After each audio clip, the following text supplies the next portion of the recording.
Compared to many Idaho towns, Twin Falls was bomb in the new century. Towns such as Haley and Shoshone to the north were older, having been started because of mining, railroads, or other commerce in the 1800s. In 1901, plans for Twin Falls flowed from the irrigation water captured from the rugged Snake River. In April 1904, 250,000 acres of dry land and sagebrush on the south side of the Snake River and near Shoshone Falls opened to settlers under a federal government reclamation project. Picture a place of desert and sagebrush with no water or vegetation, except early spring range grass. That's how pioneer John E. Hayes described the landscape in his notebook, dated August 1905.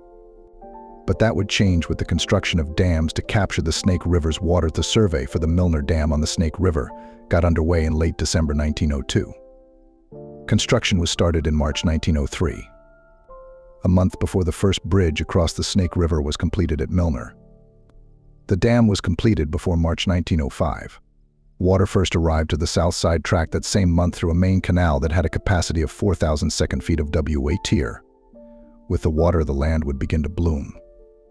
The first unit of the Twin Falls South Side Tract consisted of 400 square miles or 256,000 acres. The project was financed by the Twin Falls Land and Water Company. Sale of land was contracted by the Twin Falls Investment Company. Its general manager, I.B. Perrine, went on to become one of the town's most influential and famous citizens, even having a bridge named in his honor north of town. Perrine, a promoter of the Twin Falls Investment Company, was the founder of Twin Falls in 1903, reported the Idaho Encyclopedia, published in 1938, as part of the Federal Writers Project of the Depression-era Works Progress Administration WPA. Then settlers paid $25.50 per acre, which included water rights with a 10-year payment. Not one single acre reverted back to the company because of failure to pay, pioneer John Hayes wrote. In fact, many landowners paid for their land and temporary buildings with revenue from their first harvested crop nourished by the water captured by the new dam. The Snake River had become not only the source of life for the area, but how the fledgling town got its name. Twin Falls was named for a waterfall on the Snake River, located 7.5 miles northeast of the city. At the site, the river divided into two channels by a huge mass of basalt rock in the center of the riverbed, and the water dropped almost 200 feet. The town site was mapped out by the company's chief engineer before anything was built. The first building was a 2-story frame structure, serving as the office of the company and a small frame residence. The company platted the proposed town of Twin Falls with a town site survey started in April 27, 1904. The final plat for the original square-mile town site was filed on OCT 1904. That same year, within the town site, 2 blocks were set aside for schools, and land was donated for any church that applied. Growth was in the air like the delicate smell of sage.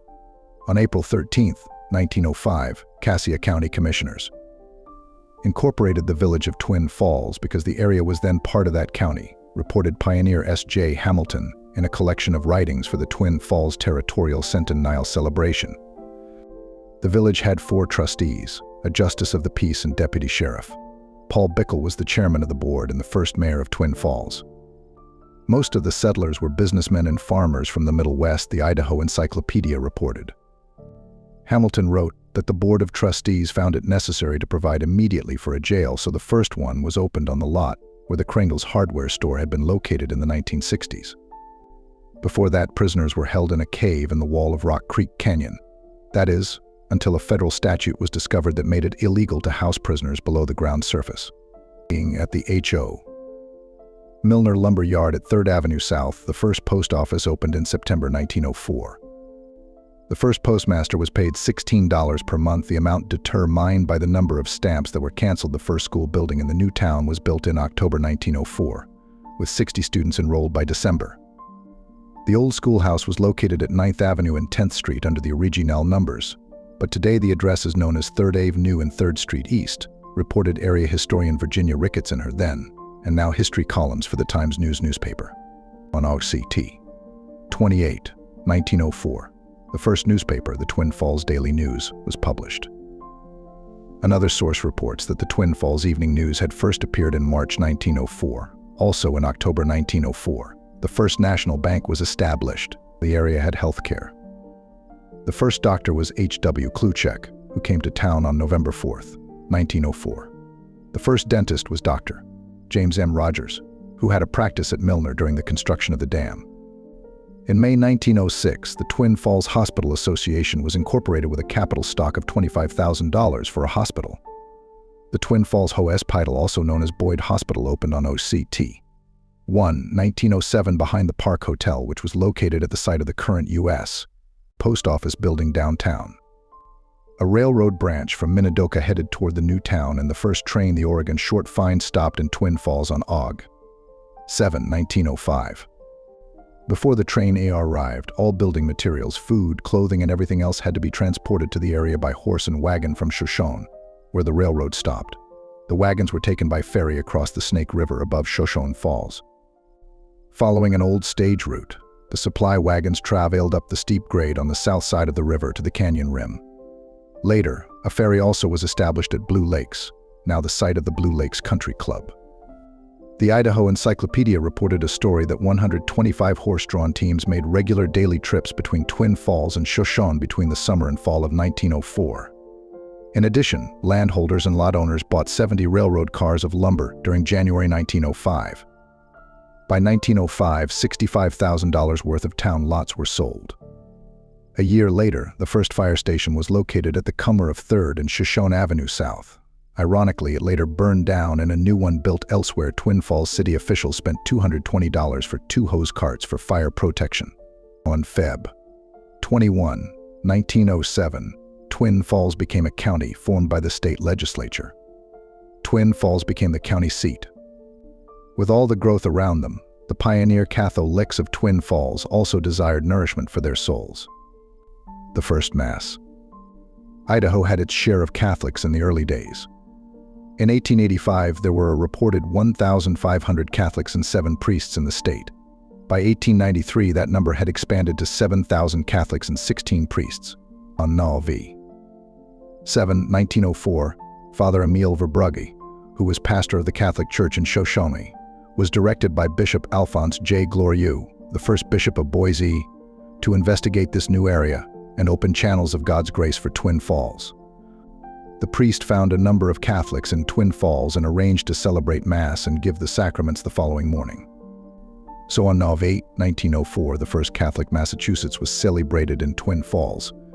Another version of the church history puts the date at Nov 7. The exact location also differs, depending on who is telling the story.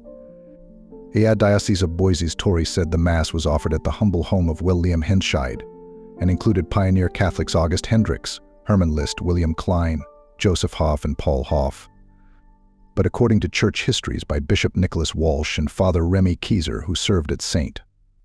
Edward's, Mass was held in the palatial home on 4th Avenue east of William H. Klein, who settled on the tract in 1904.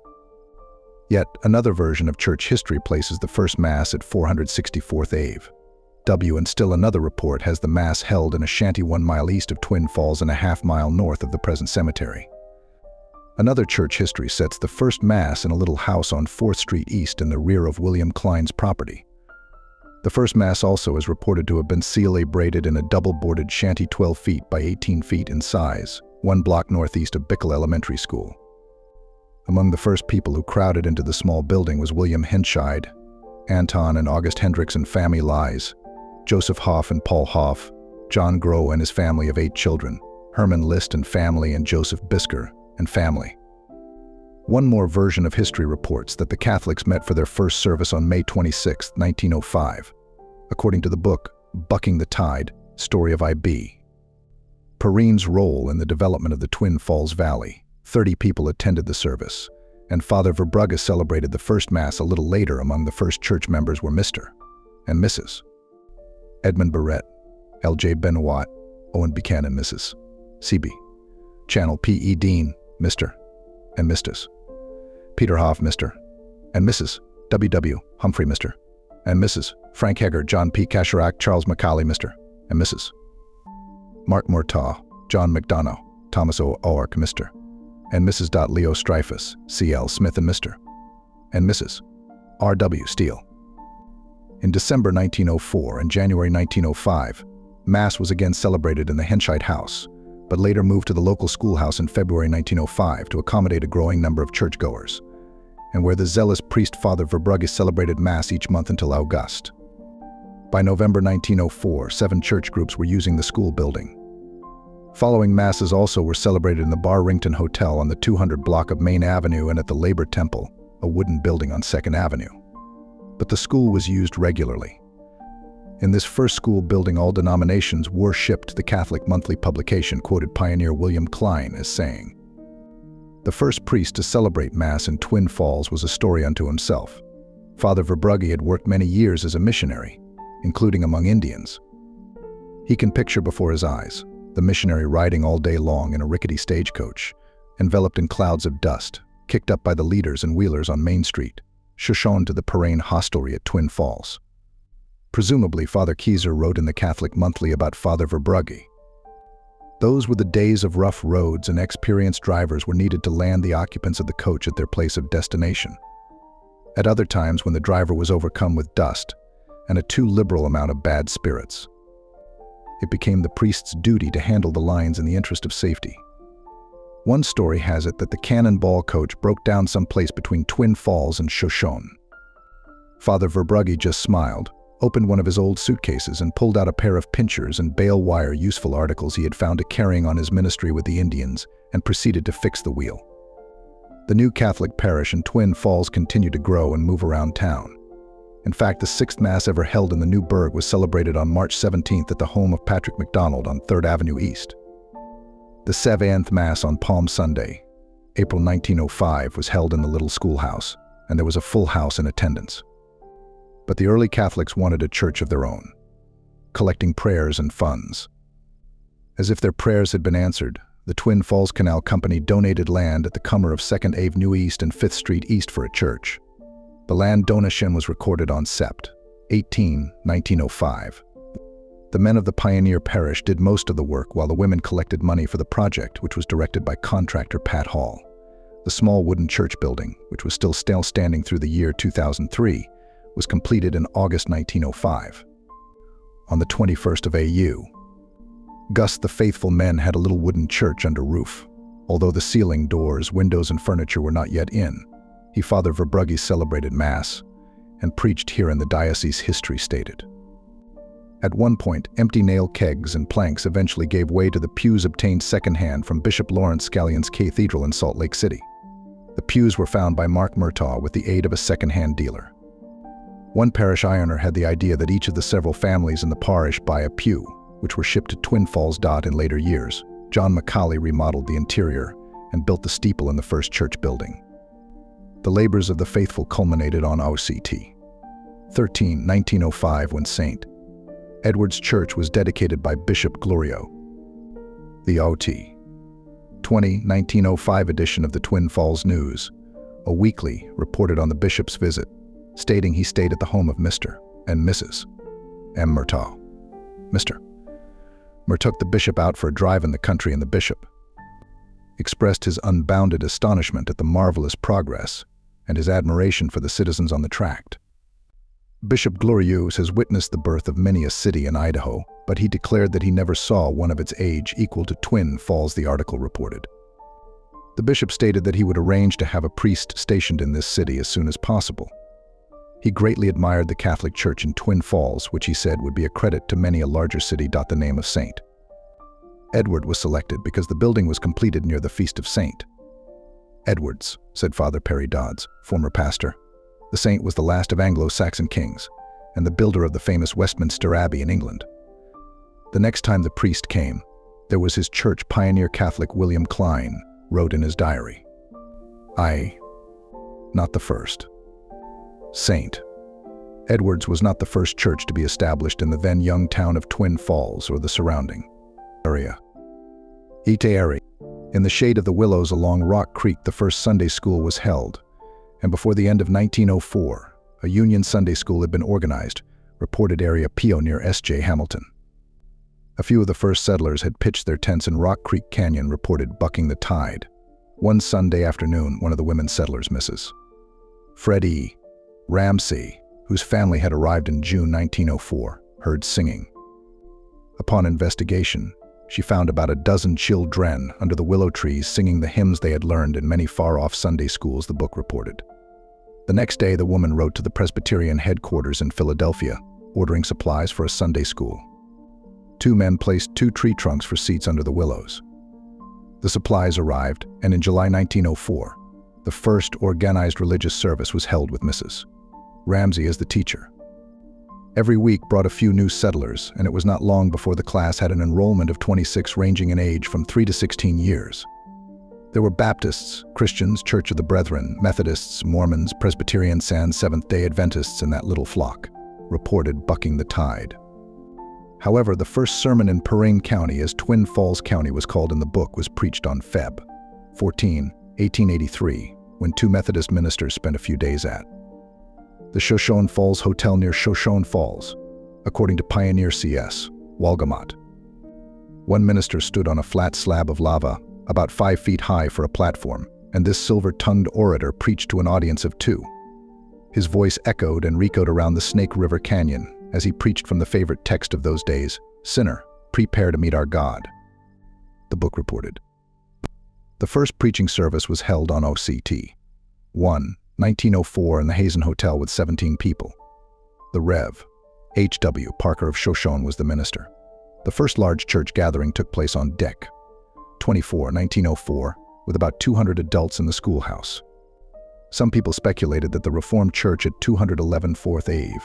E. was believed to be the first church building in town, wrote Virginia Ricketson then, and now book. Meanwhile, pioneer S.J. Hamilton wrote that the Baptists built the first church in Twin Falls in January 1905. Bucking the Tide reported that the largest subscription to the building fund came from Mrs. I.B. Perrine, who appealed to several of her former guests at Blue Lakes, where the Perrines resided. The Twin Falls Daily News, a forerunner to the pre-sent day The Times News, reported in 1904 that a delegation of Swedish Lutheran ministers was looking over land in the young town for the site of a church. In addition, Silas Perkins, pastor of the Presbyterian Church at Notice, Idaho, was scouting around for a church site. The Presbyterian Church was formed in August 1905. The first Episcopal Church service was held in the Old Schoolhouse in March 1905, which marked the beginnings of the Ascension Episcopal Church, reported Bucking the Tide. Pioneer Hamilton reported that the Episcopal Church held services in November 1905. Also in early 1905, the Church of Jesus Christ of Latter-day Saints was reported to have held its first meeting. However, Bucking the Tide claimed that church representative Chen from Cassia County didn't arrive until 1907 in Twin Falls, and that the church was not formally organized in town until 1910. The Mormons purchased the building formerly occupied by the Methodists on 3rd Street East, and later purchased from the Baptists the first church building erected in town. By April 1905, 8 denominations had accepted the invitation to acquire lots from the Twin Falls Investment Co., and they all were busy raising money to build. By the fall of that year, 2 church buildings were going up, including the St. Edward's Catholic Church at 2nd Avenue and the Christian Church at the corner of 4th Avenue and 2nd Street East, Ricketts wrote. Church life. The early congregation of St. Edward's was busy with activities as soon as it was established. On St. Patrick's Day in March 1905, parishioner Charles Macaulay tramped knee-deep in dust throughout the settlement and rounded up a congregation of 30 people to assist at Mass in honor of Ireland's patron saint. And on Palm Sunday, a choir sang the first High Massachusetts in Twin Falls. An Altar Society for Women was started in December 1906 and was the first parish society to be organized. The society helped in the care of the church and the financial burdens of the fledgling parish. As the parish expanded, Bishop Glorieux sent Father Joseph Boesmans as the first resident priest on Deck 1, 1906. He would remain at St. Edward's until 1912. In 1907, Father Boesmans was given additional responsibilities in Montpelier and set out to organize and serve missions in Rupert, Burley, and Bull. By 1910, he oversaw churches built in those communities. The Catholic congregation expanded with Twin Falls. In 1906, there were 350 baptisms, 105 marriages, and 20 funerals recorded in the church register. One version of church history says the first recorded baptism was on March 10, 1907 for Anna Maria Drexler, daughter of Aloysius and Catherine Winter Drexler. On No. 5.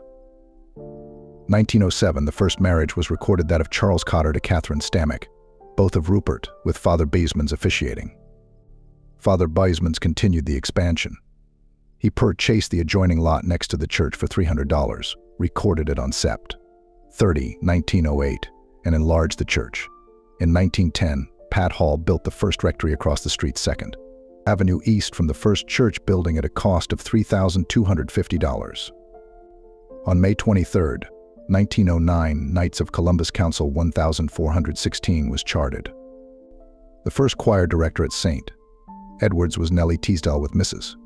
Frank Babcock as organist. On Sept. 24, 1911, the first meeting of the parish trustees was held. On the agenda was a sidewalk for the church property. They agreed to install one and charge parishioners $1.50 a month per family to pay for it. The pastor rejected the per-family fee. The town, like St. Edward's Church, also was developing.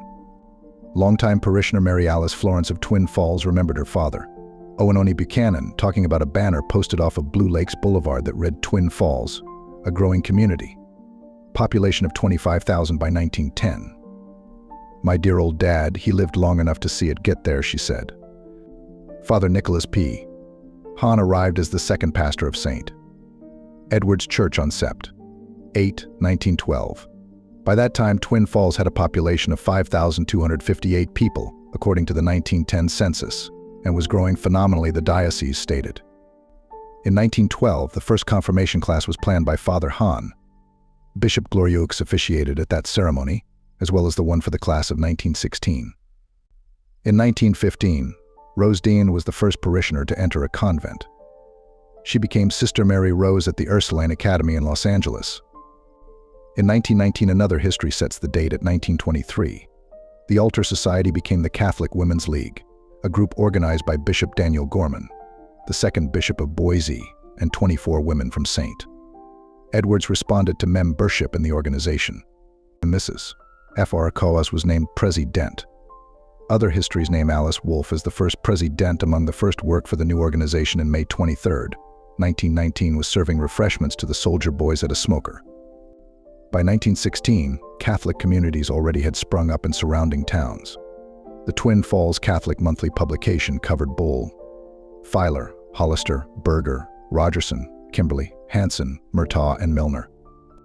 By 1917, there were 16,000 Catholics in Idaho and 18 priests. Twin Falls seemed to have become the center of the Catholic community in the Magic Valley, but that apparently wasn't the plan. Former St. Edward's pastor, Father Perry Dodds, tells the story. Back in the early days of the new century, Shoshone was a busy railroad town, and everything revolved around the railroad. Bishop Glorieux had a plan to build a large house in Shoshone that would house 3 or 4 priests. These priests could fan out from the rectory in Shoshone and take care of everything between Pocatello and Boise, Father Dodds said. But the plan fell apart with the development of Twin Falls. Then, Twin Falls very quickly became the hub for the whole area. The Rev. Father Remy S. Keyser arrived in March 1919 as the new pastor, and he quickly took charge. He resided at 162 6th Ave, North. From the beginning, he found that the zealous preparatory work of his predecessors was serving him in good stead. The Catholic Monthly wrote about Father Keyser at the Feast of Our Lady of Mercy on Sept. 14, 1919, Father Keyser induced the Sisters of the Order of St. Joseph of Carondelet in Lewiston to buy Dr. Boyd's Hospital in Twin Falls and care for the sick at what would be called Merced Hospital, which opened in 1920. No date was available on when the hospital closed. He felt sure that the good people of the Great Snake River Valley would appreciate the devoted ministrations of the Catholic Sisterhood, and the increasing patronage of the institution proves the correctness of his calculations, the Catholic Monthly reported. Within a few years, parishioners again realized their church had become too small for their needs, and plans began for a new building. A fine piece of property. Work and dreams began to magnify for a new St. Edward's building in 1919. To put that year into perspective, rooms at the Roger Sun Hotel downtown went for $1, $1.25, and $2. Corsets sold for $3.50 to $7 at the local department store. The Idaho Theater showed Max Sennett comedies, and the Orpheum presented 2 vaudeville acts. A man could buy a new pair of shoes for $5.45. according to the advertisements in the Twin Falls Daily News, which also reported that soapbox orations are barred from the streets of the city. During this time, Father Hahn had realized a Catholic church was needed that would do credit to the city the diocese history stated. He secured a fine piece of property on 6th Avenue East and 2nd Street East, opposite the beautiful city park. But before he was fully prepared to launch the construction, Bishop Gorman called him to the rectorship of St. John's Cathedral in February 1914. Father Hahn's replacement, Father Remy S. Kaiser, would lead St. Edward's further improvement. While in Twin Falls, Father Kaiser was named Monsignor, the first Idaho priest to be so honored. When he arrived, Father Kaiser immediately started a building committee. Its duties were to solicit subscriptions toward building a new church. The pastor and the committee sensed a zealous and enthusiastic cooperation among the parishioners and had plans drawn for the church. Ground for the structure was broken in the spring of 1920, the diocese reported. Another date was set at June 21, 1920. The architect for the new St. Edward's was Ernest Gates. 1 tower or 2. From available histories, it is unclear what direction or ideas, if any, St. Edward's church leadership gave Ernest Gates for the design for the new building, and even how they came to hire Gates. An early 1919 drawing even showed one version of the new church with 1, instead of 2 towers. Ernest Gates was born in 1880 in Hornell, New York. He worked as a private architect from before World War I until the 1930s with a practice in California and Twin Falls, although there is little information about how he came to the area. After designing St. Edward's and other buildings in Twin Falls, including the Twin Falls Hospital around 1918 and nurses' home between 1919 and 1920, Gates and his wife moved to Boise, probably because of the lack of work for architects during the Depression of the 1930s. He went to work for the Federal Housing Authority until the late 1940s and 1950s when he retired, according to architect Charles Hummel of Boise, whose father had a long friendship with Gates. Hummel's father, Frederick C. Hummel, was a partner in the well-known firm of Tortellat Hummel, as it was known then, which designed many churches in Idaho in the 1930s and 1940s. Gates and his wife eventually left Boise, and they moved to California, probably sometime before 1946, Charles Hummel reported. In her 1991 University of Idaho Press book, Building Idaho, An Architectural History, Jennifer Eastman Atterbury wrote that Gates was active in the Idaho Society of Architecture and was its secretary in 1917. He also was the first president when the Idaho architects formed their own chapter of the American Institute of Architects. Gates and his wife were Episcopalians, according to Charles Hummel. He thinks that their beliefs were high church, Anglo-Catholic, which could account for the accurate way in which Gates designed St. Edward's, as well as Gates' interest in donating the front stained glass window at St. Edward's. Former St.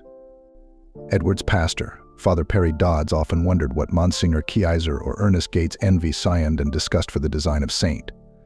Edward's compared to what was eventually built. He imagined a lively exchange of ideas. Yet the Monsignor probably had a large say in the planning because he signed the checks. In an interview with a reporter in 1921, Gates did mention that a great deal of the credit should be given to the cooperation, help and advice of Father Kaiser, whose directions and suggestions were used in the design and execution of the building. The cost of the church in 1921 was $93,106. Another history set the construction amount at $83,000. Construction was completed in June 1921. What Gates designed was something out of the Italian Renaissance. It's just a wonderful example of its type, Charles Hummel said. The facade of St. Edward's could be any one of many parish churches in Venice. It's very Venetian. Like a voice from the past, so to speak. Ernest Gates provided the following description for the 1921 edition of the Catholic Monthly of the church he had designed. The overall dimensions of the building are 62 feet wide by 120 feet long. The ceiling of the nave is 36 feet in the center, and the towers rise to a height of 75 feet above the sidewalk. A nave is the central part of the church from the main entrance to the altar. The seating capacity of the first floor is 600 and choir balcony around 75. Access to the towers may be had from the balcony floor, from which one gets a fine view of the city and surrounding country. Crosses in gold are finishing features at the top of each tower and on the front gable. At the front of the auditorium is the commodious sanctuary space with provision made for 3 altars. The pulpit is located on the west side and is entered by steps leading from the sanctuary floor. The elevated pulpit, together with the sloping floor, give excellent command of the congregation, as well as giving an unobstructed view. Gates wrote. The winter chapel, which later served as the church perpetual Adoration Chapel, and the sacristy are connected by a narrow passage leading behind the altar. A large, well-lighted meeting room is found in the basement, which will be used for meetings of the various Catholic communities. The basement is entered at 3 points: the stairway from the east vestibule, the east outside entrance, and an entrance to the heating plant from the alley. In later years, the entrance from the east vestibule was sealed off. Ernest Gates also was apparently proud of the heating plant, which he called one of the well-worked-out features of the building. Heat was generated by 2 brick-set furnaces in the basement, with fresh air driven by 2 ventilation fans over the heated furnace surface and the heated air going through ducts in the floor. Outlets in the shape of mushroom ventilators open into the auditorium from the duct and are placed under the pews. Exhaust ventilation is obtained through ceiling openings above. The fans have a capacity of 4,000 cubic feet of air per minute, and in the summertime can run independent of the furnaces to furnish cool ventilation only to the auditorium. Ventilation work was done by Bryzy Metal Works. Hansen Hallett did the masonry work. Nitch Blatt of Pocatello did the plaster work. E.P. Swank the sheet metal. John Korsherek the painting. Emil Fry of St. Louis created the art glass. Oscar Johnson worked on the plumbing. American Electric Company did the electric work and the firmof. Hackner of La Crosse, Wisconsin made the church furniture. The sides of the wooden pews are oak. There were 50 pews minus 25 per side, but 3 were removed in the 1980s to add the crying room in the back of the church. The pews were not changed as of 2003, so church-goers in the new mill. Millennium sat in the same spot as the Catholic pioneers of Twin Falls. Gates wrote that 2 features were especially noteworthy: the lino tiles floors laid in light and dark gray installed by the Cork Floor Products Company of Portland, and the asbestos shingles installed by the H.W. Johns Manville Co. of New York. Credit should be given to the Sullivan Construction Company of this city, who were the general contractors on the job, for producing the fine piece of work that this building is. The construction of the building is along with most approved and substantial lines known to the builder's art. But what also had built the church was the faith of its people, culminating fervent prayers and unremitting effort on the part of the rector, Father Keyser. The Catholic Monthly reported. Pomp and ceremony. Bishop Daniel M. Gorman blessed the cornerstone for what was to be the new saint. Edward's Church on Aug. 1, 1920, in the presence of a vast throng of people, and with exceptional pomp and ceremony. When the new St. Edward's Church was complete, it was consecrated on June 28, 1921, by Bishop Gorman, who sprinkled the walls with holy water. Assisted by churchmen and priests from Shoshone, Boise, Idaho Falls, Rupert, and Bull, the bishop dedicated the church in honor of St. Edward the Confessor to an overflow of people in attendance. History is in the making in Twin Falls, religious and ecclesiastic history, which is what Counts Bishop Gorman said at the gathering. Father Thomas Purcell of Idaho Falls delivered the sermon on the day of the dedication. I well remember these days 38 or 39 years ago. This country was a howling wilderness, and as I sat on the banks of the Snake River one Sunday, the 3rd of May, in 1883, a couple of companions who had just arrived from Ireland were sitting with me. One of them began to pray. He put his hand in his pocket and brought out a little prayer book. He pitched it across to me, sitting on a rock, and said, "Purcell, read the gospel for us, or we will forget there is a God in this damn country." It seemed like the last place God had made. Look at it today. The whole wilderness blooms like a rose.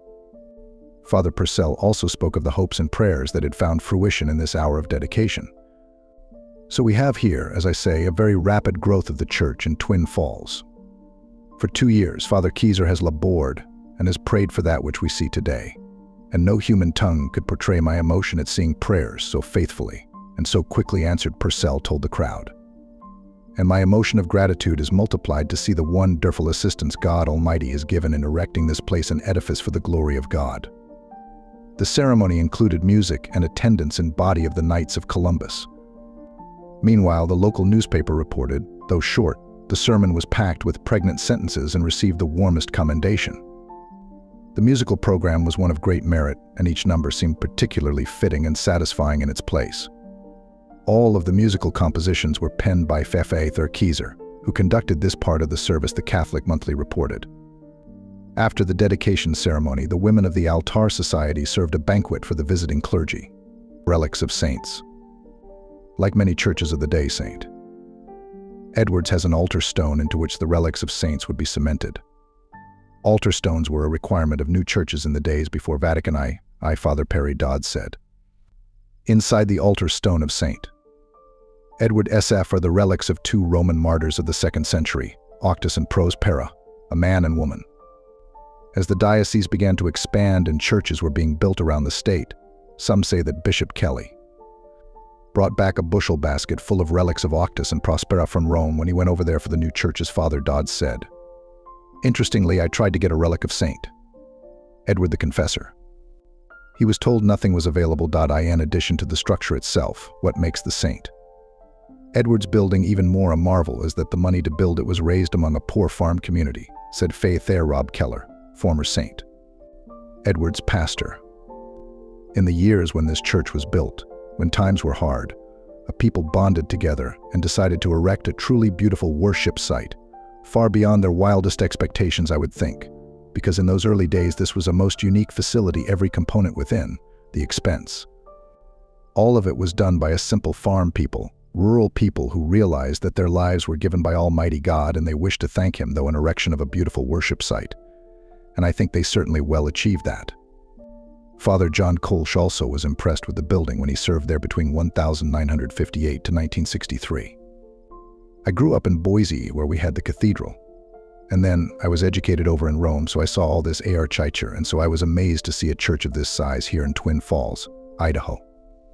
And I think it is the second largest of the older churches in the state.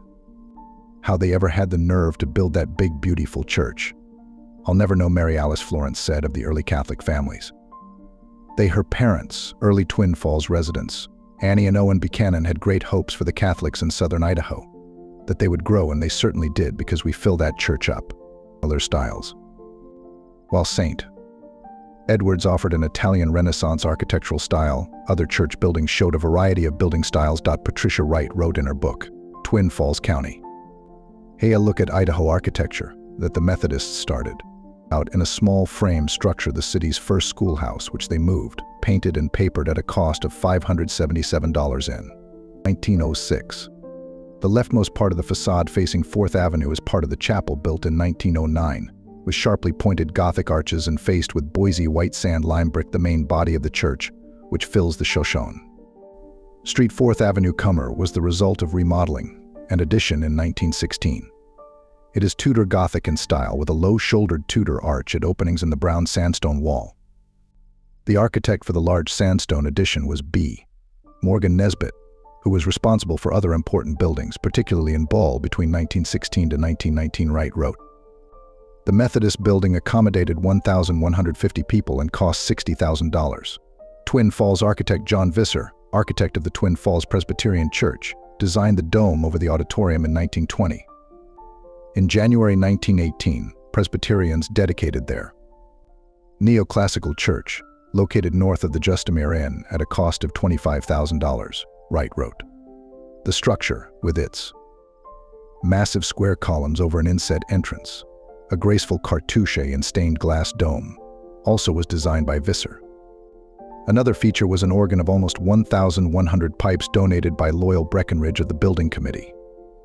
Construction began in 1929 for the Twin Falls First Christian Church at 6th and Shoshone Street, which is a red brick, classically inspired building with a truncated hip pyramidal roof and tall fluted columns supporting gables over the southeast and southwest entrances, Wright wrote. St. Edward's parishioner Phil Ordaz, who moved to Twin Falls in 1928, recalled the different churches on the 4 comers of the city park, especially on Sundays. "It was nice to see all the people go by and talking to you," he said. Now, with its own beautiful place to worship, the Catholic community flourished even more, spreading the word. Catholic life expanded well beyond the walls of St. Edward's Church. During the early life of the church, Father Bernardo Arrigoi became assistant pastor in 1923, perhaps the first assistant at St. Edward's. He also ministered to the Basque people of southern Idaho. Under Father Kiezer's guidance, the old church was converted to a 3-room school, which opened in September 1921 with the Sisters of the Holy Cross serving as teachers. They were described in the Catholic Monthly as having the reputation of being competent and efficient. Sister Patricia was the first superior.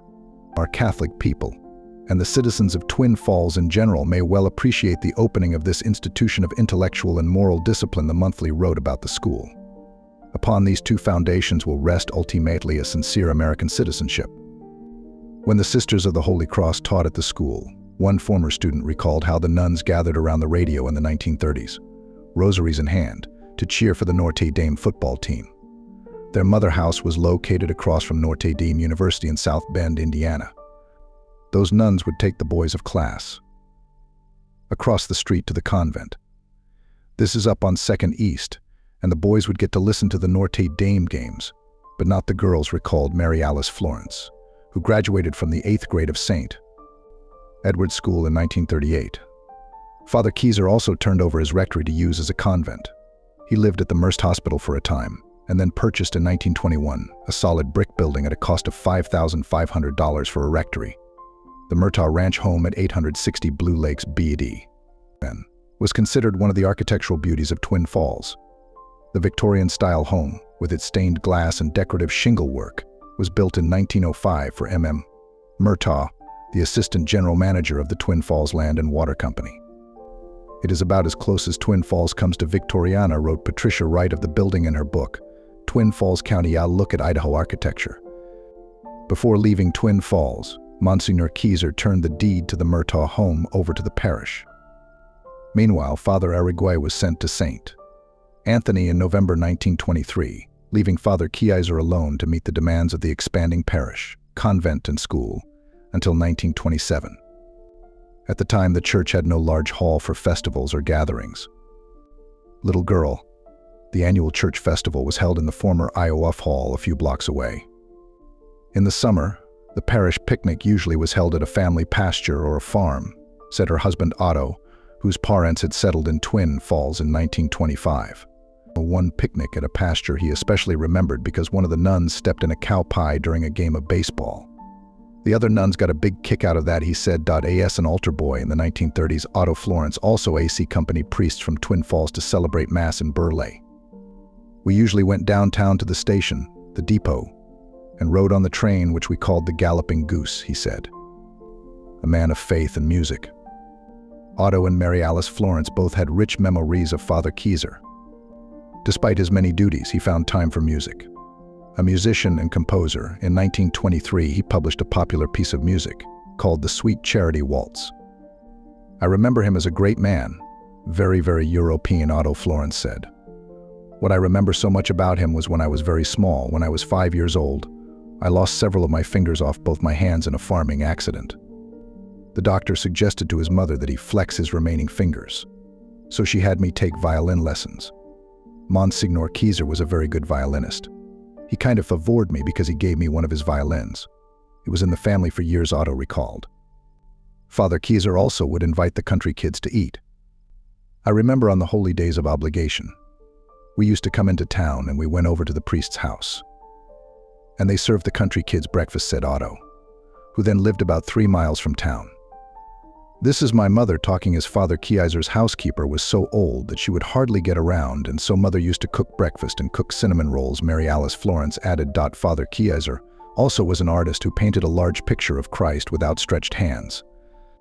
Otto estimated the painting was at least 5 feet tall and had hanged over the altar for years. You could see it from all over the church, he said. Father Kieser eventually left the position at St. Ed. Boards in November 1934 when he was in his late 60s. Interest and principal obligations should be the worries of a younger man, so he resigned to enjoy a well-merited rest during his remaining years of life. One church history reported about Father Kieser, who went on to become the pastor of the smaller St. Nicholas Church in Rupert. I can remember when they said Father Kieser was going to move. He got up at the pulpit, that great big stand-up pulpit, and everybody in the whole church started crying, Mary Alice recalled. Father Kieser would leave behind quite a legacy at St. Edward's, including the beginnings of the school. School days. St. Edward's School, then and now, has made a place in the hearts of the students and the Catholic community. One alumnus wrote, "They were memorable years. And I remember well how I grieved when I completed the 8th grade in the 1930s at the school on 2nd Avenue East. The students played football, basketball, and baseball, coached by Father Raymond Siebert and Father James Grady, both assistant priests. In fact, Father Siebert started the basketball program at the school and also played with the students. The team even challenged the students from the public schools. The city also allowed St. Edward's School to block off part of a gravel street between 2nd Avenue East and 3rd Avenue East to use as a playground. The best memory I have of the school was when we were in the 8th grade in 1937-38. The World's Baseball Series, New York Yankees were playing. Former student Otto Florence recalled. One of the teaching nun's family was good friends of Joe DiMaggio. So boys in the 7th and 8th grades, she took them out of school and went over to the sister's house and listened to the World Series on the radio. I was always a Joe DiMaggio fan after that. The Holy Cross sisters found it necessary to withdraw their services from Twin Falls. After contacting several other communities of nuns, sisters from the Servants of the Immaculate Heart of Mary from Scranton, Pennsylvania, arrived in 1939 with Sister M. Ursulina as superior. Classes started in September 1939 under the Immaculate Heart Sisters. That same year, hot lunches were served. Along with sports, students had the opportunity to participate in operettas, several of which were staged by the school. The IMs, as Mary Alice Florence called the Immaculate Heart of Mary nuns, led the students as they performed a spring production at the high school, which stood where the Twin Falls County Jail now stands on Shoshone Street. Everyone was in the plays, she said. So when we practiced, we had to walk clear from 2nd Avenue East.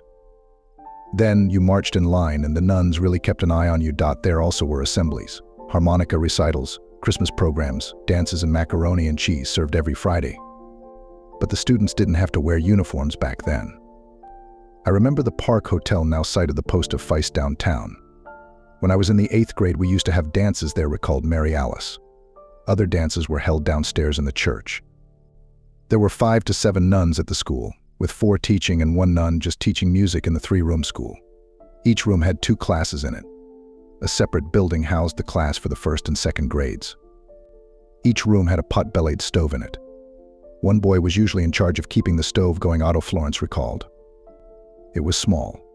By being small, everybody knew Eve Rybuddy, added former student Lloyd LeClaire, whose family had moved to Twin Falls in 1926. Mary Alice said she received a good education from the nuns. I really feel that when we went over to the junior high for 9th grade that we were so far ahead of them public school students in math and English. I think the teachers got the best out of the kids, said Otto Florence of his education there. When we went from St. Edward's to the public school, we went as freshmen. Our students from St. Edward's usually were the top students. In fact, we would end up with the top positions in student government. Former student Gary Kreft recalled that the nuns had a fun way of teaching. They used contests such as spelling bees and a reading baseball game where students, if they read well, proceeded around the bases or hit a homer. The nuns played with the children outside, as well as educating them. They'd roll up their sleeves and go out and play with the basketball, he said. These were fine ladies. The nuns also taught them manners, such as boys stopping to let a girl pass them on the stairs, Kreft said. When they moved into the public school, sometimes they were kidded about those good manners. Any parent from St. Edward's who wanted their children to go to school managed, Kreft recalled. One year, his father wasn't able to send them to the school, but it was worked out with the clergy. His father would do work for the church. Back then you bartered, he said. St. Edward's school was truly a significant part of her life, Mary Alice Florence added. The friends she made then remained friends throughout the years, and she cherished her memories. Once a month, my 5 girlfriends, we would go down to what is now Crowley's on Main Avenue, but it was Trollinger's. We'd do it on Friday and have tuna fish sandwiches and milkshakes. She also remembered sneaking up one of the St. Edward's towers to show some Presbyterian students the view. At the time, the towers were probably one of the tallest structures in Twin Falls, and what a sight. It was tremendous. It was so wonderful, Mary Alice recalled. As a student at St. Edward's school, Lloyd LeClaire, also sneaked up to the towers to play and holler at people down below. Stairs lead up to the East Tower, and then he'd have to crawl over on a catwalk to gain access to the West Tower. They'd put big locks on there to try to keep us out of there, he said. But they always found a way in and up. In 1938, Mary Alice was among 15 students who graduated from the 8th grade of St. Edward's School. My aunt came from Kansas to the graduation because it was a big event, she said. The school also had a special place in her heart because her children and her husband also attended. Otto and I started 1st grade together, she said. Gary Kreft remembered the move from the old school on 2nd Avenue to the newer one next to the church in 1947. The move was made at Christmas break, not in the fall. The school on 2nd was condemned, so they pushed the schedule on this new one up, he said. The new school was 1 story and a basement, a second story would be added in the 1950s. It was heated, well lit, had hot lunch, new floors, and smelled new. Kreft recalled. The school's outdoor activity took place on the side of the street with the school and church, because the school couldn't use the city park for recess at that time, Kreft recalled. Inside or out, and in both buildings, however, St. Edward's School had a tremendous family feeling, the former student recalled. The school also survived good and bad times, such as the Great Depression, growth and depression. Father Hubert E. Heitman, who followed Father Keyser as pastor, took his place at St. Edward's on Na v. 7, 1934. Father Heitman leads St. Edward's during the years of economic depression that rocked the nation. However, under his guidance, the debt for the new church, considered one of his first and foremost tasks, was reduced considerably. He also led a project to install a new heating plant and cork ceiling in the church, had the church painted and put sidewalks around the church property. Father Heitman, with the help of the parish men, also put new hardwood floors in the school and remodeled the building. However, the Depression did have an impact. We had weekday mass in the basement of the church because we couldn't afford to heat the church upstairs, said Mary Alice Florence, who played pump or J-A problem, but during the Depression, it was very difficult. Old Monsignor Keyser, he wrote sheet music and sold it to pay for coal for the church, said Father John Kolsch. He was quite a musician. Parishioners entered the basement on the south side entrance near the sacristy, where there was a staircase. The staircase was later covered over, and the only entrance to the basement is now outside the building. Lloyd LeClaire recalled that the basement was heated during the winter by a pot-bellied stove filled with coal. Mary Alice Florence remembered discussions of closing the school during the Depression years, but after an appeal by Father Keyser, Dr. John Francis Coughlin and shoe store owner Tom McElwain made the first big donations to keep the school going. As elsewhere around the nation, money was tight. When he was a little boy, Lloyd LeClaire used to go with his father, who helped count the money in the collection from Sunday Mass. I remember their aim was always to get $100, LeClaire said. That was party day if you could get $100. Father would come out and he'd pop open a jug of wine and they'd all have a little drink of wine if they got that $100.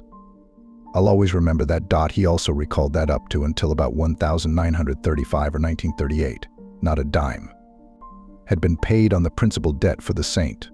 Edward's building. They were having an awful time paying the interest. You see, right after they built it, they had the Depression, and with the Second World War they got the money so plentiful they could pay it off, he said. The town of Twin Falls itself had not dried up, but kept going during the Great Depression. The Idaho Encyclopedia was compiled by the Federal Writers Project of the WPA, the agency that put people to work during the Depression. The state director of the Writers Project was Vardis Fisher, known for his book, The Mountain Man, upon which the movie Jeremiah Johnson was based. Published in 1938, the Idaho Encyclopedia seemed to describe a vibrant community, despite the Depression. By 1935, Twin Falls had a population of 10,787 POPL, making it the 5th largest city in the state and earning it the title, Magic City, because of its phenomenal growth. Twin Falls schools had a total enrollment of 3,650. In addition to the St. Edward's School and public schools, there also were 2 business colleges. The town had 14 churches, a public library with 16,000 books, a 60-bed county hospital, 160 retail stores, 3 hotels, 3 theaters, 9 tourist camps, and 6.5 acres of public parks within the city, and 306 acres outside the city.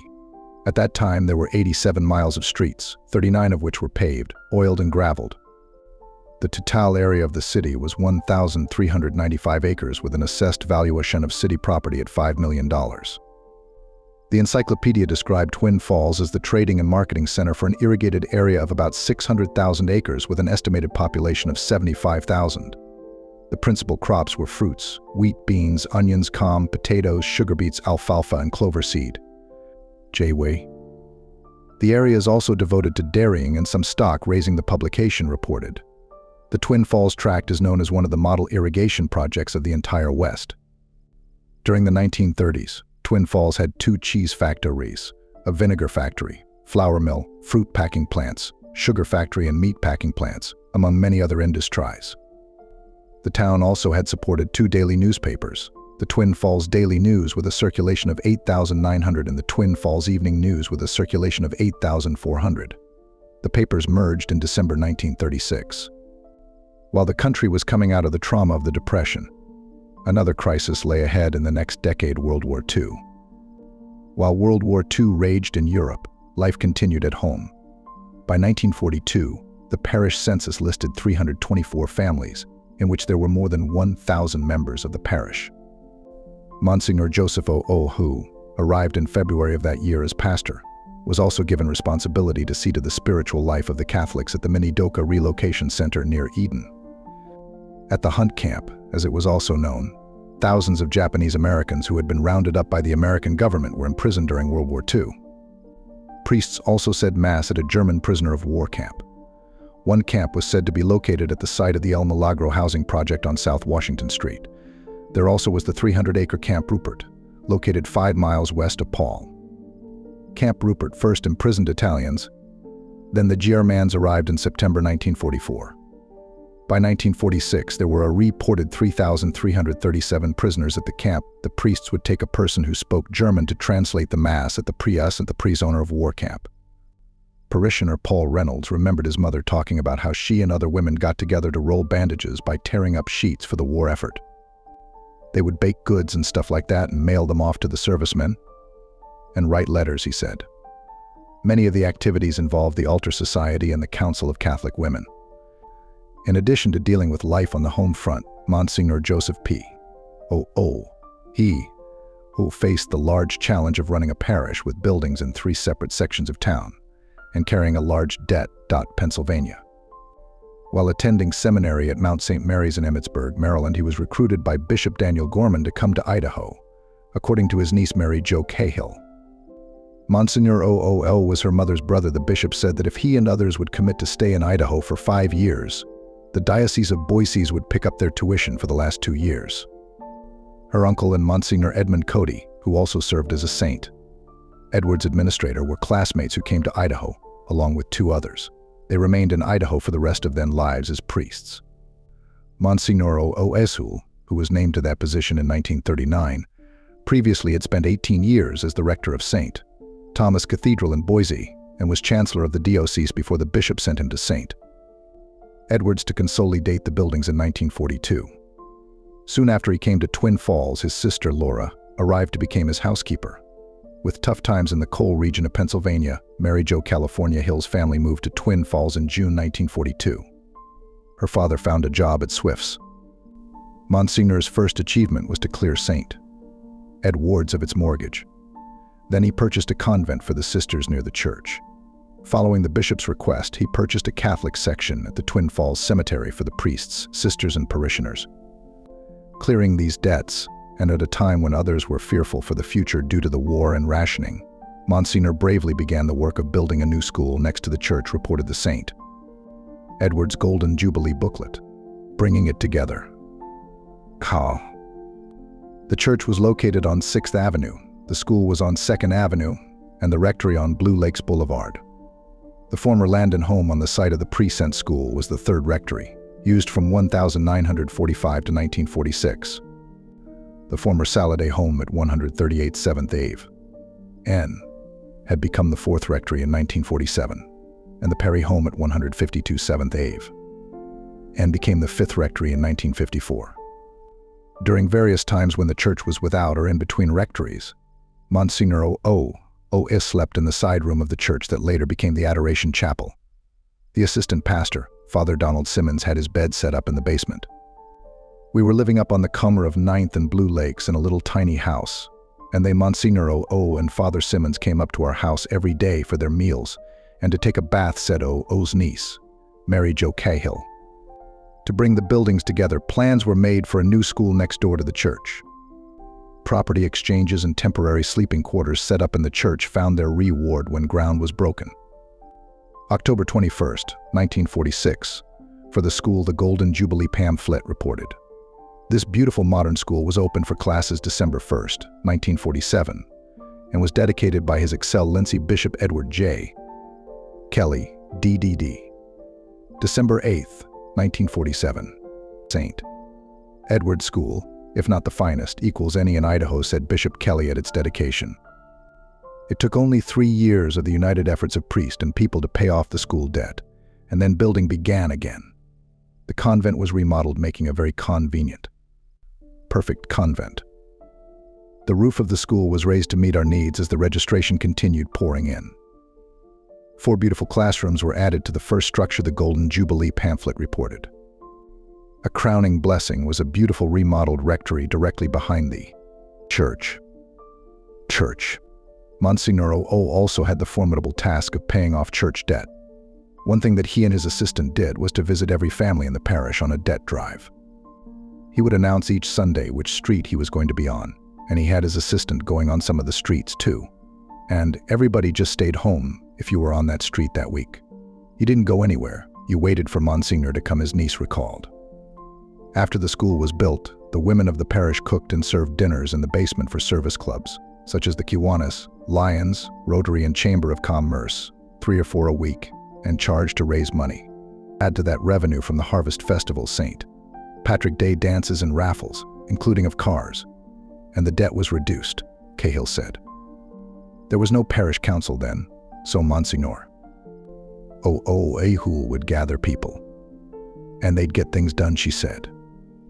Propelled by hard work, dedication, sacrifice, and faith, the consolidation of the church's buildings took 13 years to complete.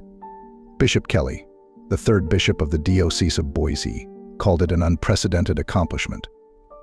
On April 22, 1956, the day after Bishop Kelly's death, Monsignor O.O. was elected administrator of the Diocese of Boise until a new bishop would be appointed. Bishop James J. Byrne was named the 4th bishop of Boise and installed on Aug. 29, 1956.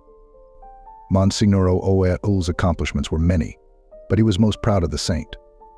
Edward's School and the children, Cahill said. He was most happiest when he was surrounded by the kids, and those kids loved him, and he loved those kids. Monsignor O.O. was granted sick leave on June 1, 1958. Father Morse later, who had been named his assistant, was appointed St. Edward's administrator. Every day that Monsignor was able to manage during his illness, he would say a rosary at noon in the church, California Hill said. The St. Edward's school kids would be out playing for recess there in the schoolyard and in the park, and 2 of them discovered that he was in the church. And as soon as they found out he was saying the rosary, they all went in and prayed the rosary with him. When Monsignor O.O. Hill was very ill, Sister Bimita and other nuns who had taught the St. Edward's School came to visit him, Cahill recalled. Sister Bimita had served for many years at the school, and after it closed, returned of 10 to visit, and even lead summer Bible school. During her visit to the ailing Monsignor, Sister Bernita said, his job is finished here, and he's ready to go. Monsignor O.O.A. Hill died on April 5, 1959, and he was the first priest to be buried in Twin Falls Cemetery. When Monsignor O.A. Hill came to Twin Falls in 1942, in February, there was $28 in the bank, and they owed hundreds and hundreds and hundreds in bills. And there was a $98,000 debt on the church, Mary Jo Cahill said. The day he died, he had paid off the church. They didn't owe a dime to anybody in Twin Falls. The school was built and paid for, and he had $28,000 in the bank. St. Edward celebrated its Golden Jubilee in 1955, and the parish recognized its accomplishments over those past 50 years.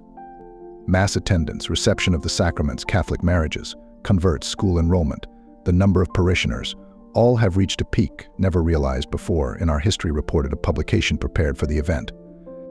We must also proudly mention that we have 5 young men studying to become other Christs socially. We have very active organizations: Catholic Women's League, Knights of Columbus, Parents Club de Sales, Club and Sodality for our teenagers.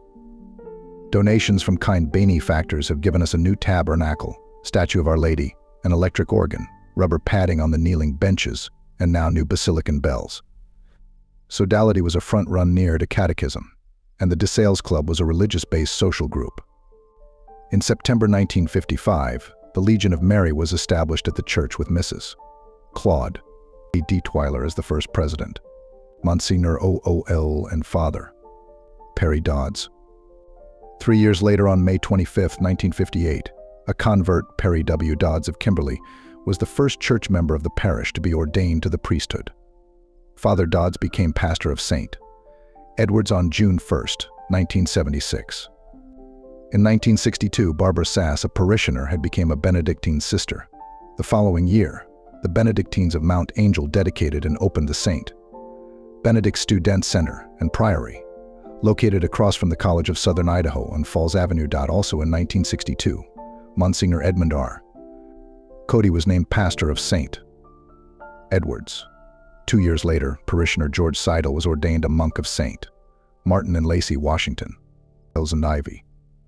As with any Catholic church, bells and St. Edward's are synonymous. In the early days, a rope from the cast iron bell in one of the towers came down into the reconciliation room, which used to be where baptisms took place, said Mary Jo Cahill, a longtime church member. The altar boys used to pull the rope every Sunday before Mass. For weddings and funerals, all of her brothers, Joe, Tommy, and Frank, were altar boys who used to ring the bells 5 minutes before Mass. In 1955, the Carolinic bell system was dedicated to Kavanaugh. The bells were christened Daniel and Pearl, and after their children, Margaret and Barbara and Joseph, after Monsignor O.O. Cahill said. They had a ceremony, and they named the bells, she recalled. Bells always get christened when they have a new church. The new Carolinic bell system was dedicated on April 2, 1978, to the memory of Monsignor Edmund Cody. The bells ring at 8 a.m., noon, and 6 p.m. While the bells remain, the greenery around the church has become just a memory for early parishioners. Ivy used to grow around the building, and there was grass and a hedge where the school was located. In the 1950s, the plants were removed because of fear of water damage to the building. Most people have to admire the towers of St. Edward's from afar.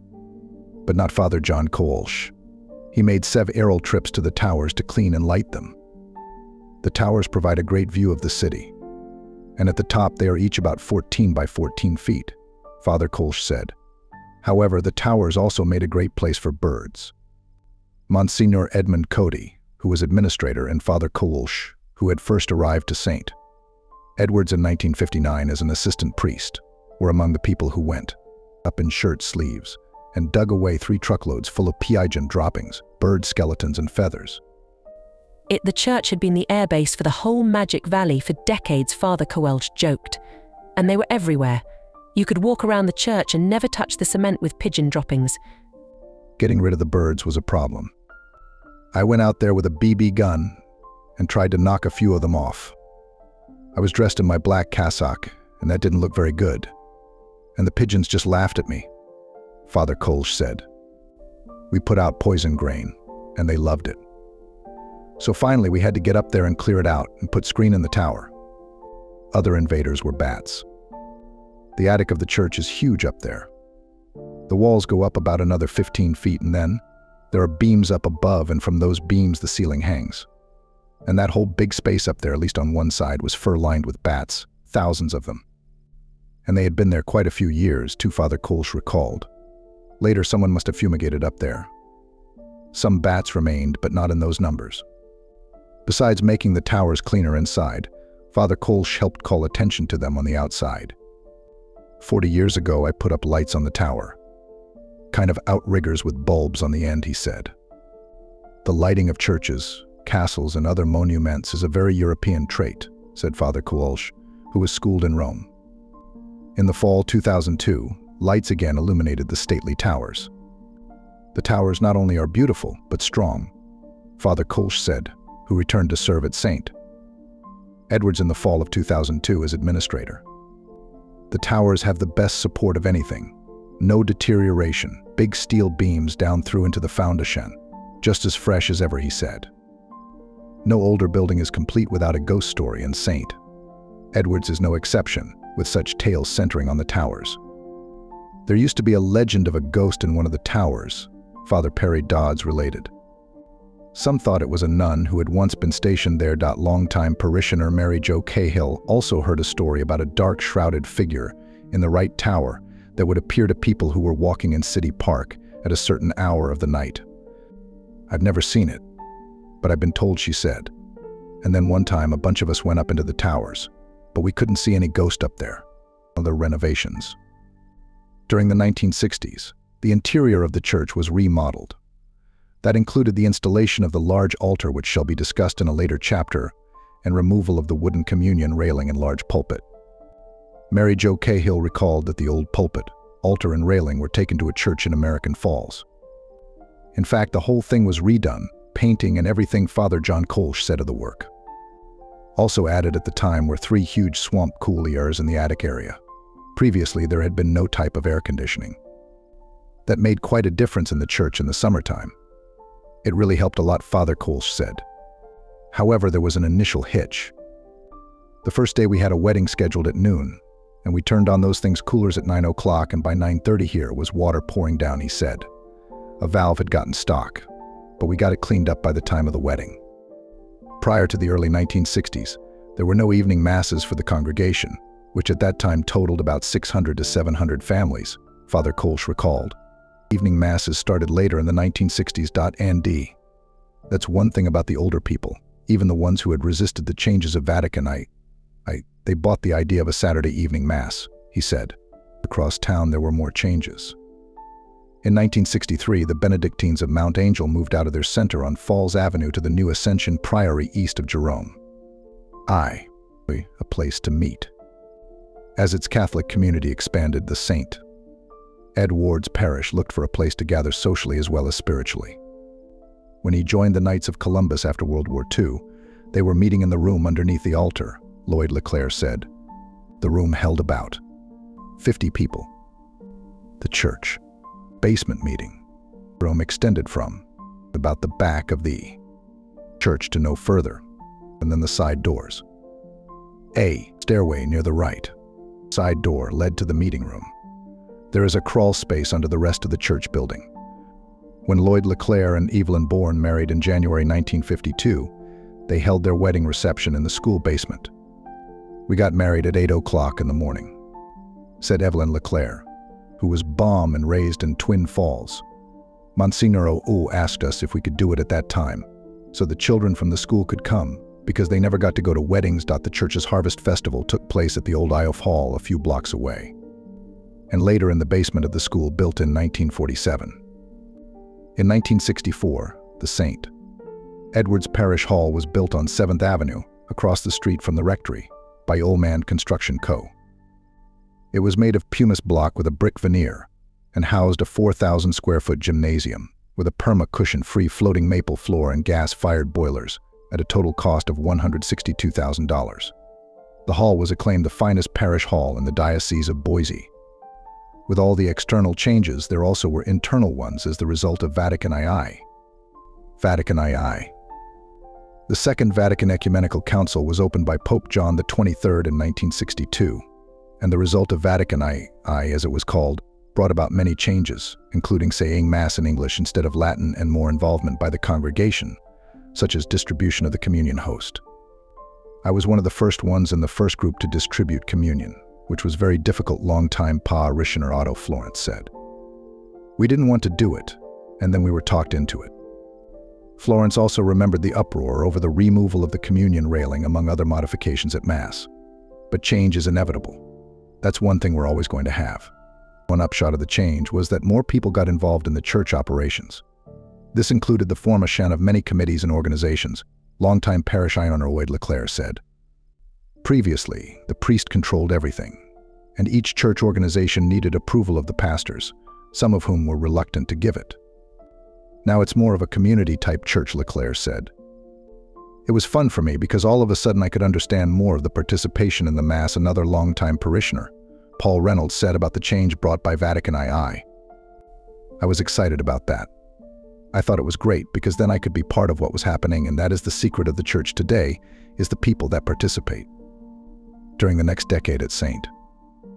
Edward's, Monsignor Cody retired on June 22, 1971, and Father Thomas Lafee was named pastor.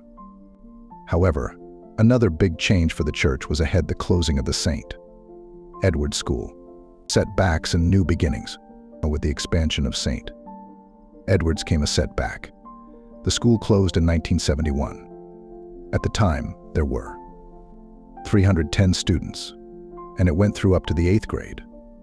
6 years after the close of Vatican II, religious ordeers were in turmoil, parishioner George Shannon said. The 6 nuns from the Order of Immaculate Mary Nuns were recalled to their mother house, leaving St. Edward's without teachers. The Catholic order also pulled out of parochial schools in Coeur d'Alene and Gresham, Oregon. Those 2 communities, plus Twin Falls, were the only schools operated by the order west of Pennsylvania. The logistics of operating the schools over long distances made it difficult to continue, Bishop Trinan told the local newspaper at the time. Otto Florence, who was then chairman of the new parish council, and Monsignor Edmund Cody, the pastor at the time, tried to find replacements. "We made a desperate attempt to find nuns," Florence said. "We tried to contact nuns in Ireland, but no one was available. At that time, the thinking in the church was that if we couldn't have nuns to teach, then they didn't want the school." The school closed. For a time, the South Central Community Action Agency used the school building to consolidate its many activities, including the Head Start daycare program, starting in the fall of 1971. A portion of the building also was used for religious education courses. Then in the early 1980s, Kathy Touchette posed the question of reopening the school. From that suggestion sprang a steering committee in 1984 with Sharon Walker as the chairman. Studies showed it would take at least $350,000 to reopen the school. People donated incredible amounts of time to renovate the building, which had sat idle for almost 10 years, Shannon said. Phil Off became renovation foreman with lots of help from people and groups to make repairs and paint. Meanwhile, there was fundraising for the reopening. St.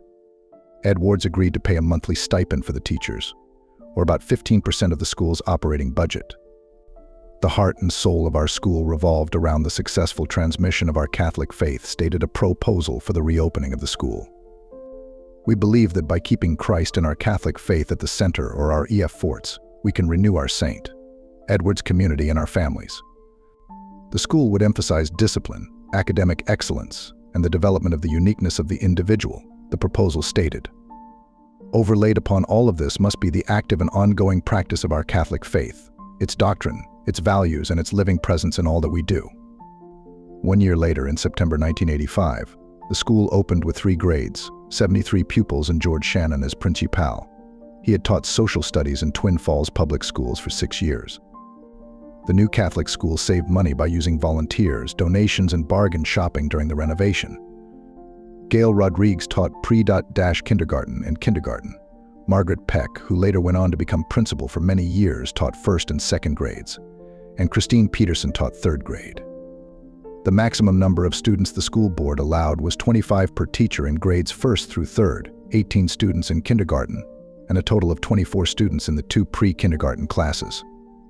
The school did have an open-door policy for those who wanted their children to have a Catholic education. The school charged $85 per month for the 1st through 3rd grades, $65 per month for kindergarten, and $45 per month for pre-kindergartners. Non-Catholics were charged $115 for 1st through 3rd grades because parish ironers contributed a lot of time and money already, George Shannon told a newspaper reporter at the time. After 3 years, the school was state certified. "There was so much to do and so much to overcome," Shannon recalled. "Everybody pulled together. It was incredible." An anonymous donor contributed $10,000 to start an angel fund for tuition assistance. Eligible families were required to pay $25 per month, with the angels picking up the remainder. "The school's students and staff members became like a family," Shannon said. "Getting the school going again required lots of work, but it also brought great rewards. I wouldn't hesitate to do it again," he said. By the year 2002, St. Edwards Catholic School had 165 students and 9 certified positions, such as principal and teachers, and 8 support staff such as aides, lunchroom personnel, and others. A place in history. In 1978, St. Edwards hit another milestone when it was included in the Twin Falls City Park Historic District, included in the National Register of Historic Places, under the United States Department of the Interior National Park Service. The district includes buildings within 250 acres. According to the 1972 registration form prepared by Don Hibbard of the Idaho State Historical Society for the nomination of the district, the area was of architecturally significance for its inclusion of many of the cities and several of the state's finest ecclesiastical and public buildings, between 1909 and 1939. In the nomination form, St. Edwards was called one of the best examples of the Renaissance revival style in the state, and is distinguished by its twin 75-feet towers, terracotta exterior, and scagliola-ornamented interior. The State Historical Society also cited the cost of the church as $60,000. The boundaries of the Twin Falls City Park Historic District included the area surrounding the park, with the exception of the locations containing structures built in the past 30 years, Hibbard wrote in the nomination form. Most notably the land between the Christian Church and St.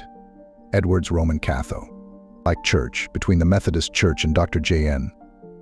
Davis Office Building, and between the Lester T. Wright Residence and 5th Avenue East. This high density of community-related structures distinguishes the district from the surrounding residential and commercial RS. Other buildings within the district included the Lester T. Wright Residence, a brick bungalow built in 1909 for $7,000 with prairie-style influence, was converted to Dr. Lamb's office in the 1920s, and since World War II has been used as offices. The Twin Falls Public Library, classically inspired one-story building constructed in 1939.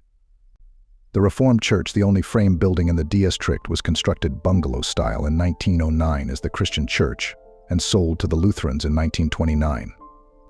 Dr. J.N. Davis Residence and Office, one-story smooth stucco, Spanish Mission style with fine round arched, beveled glass entries dating from 1938.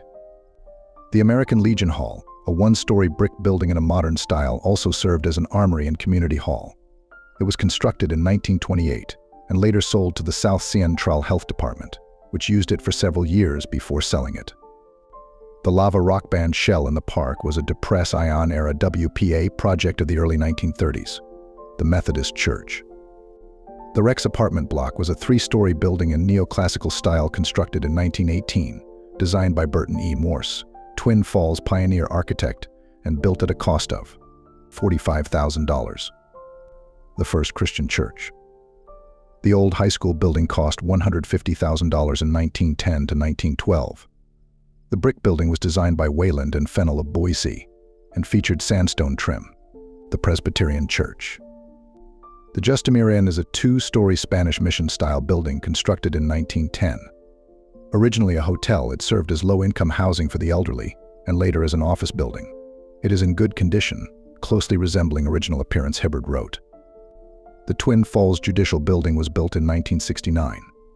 Hibbard called it the only intrusion in this district. A 1-story brick building of a utilitarian design. The Twin Falls County Courthouse is a 3-story neoclassical revival building made of yellow brick with stone columns and cornices.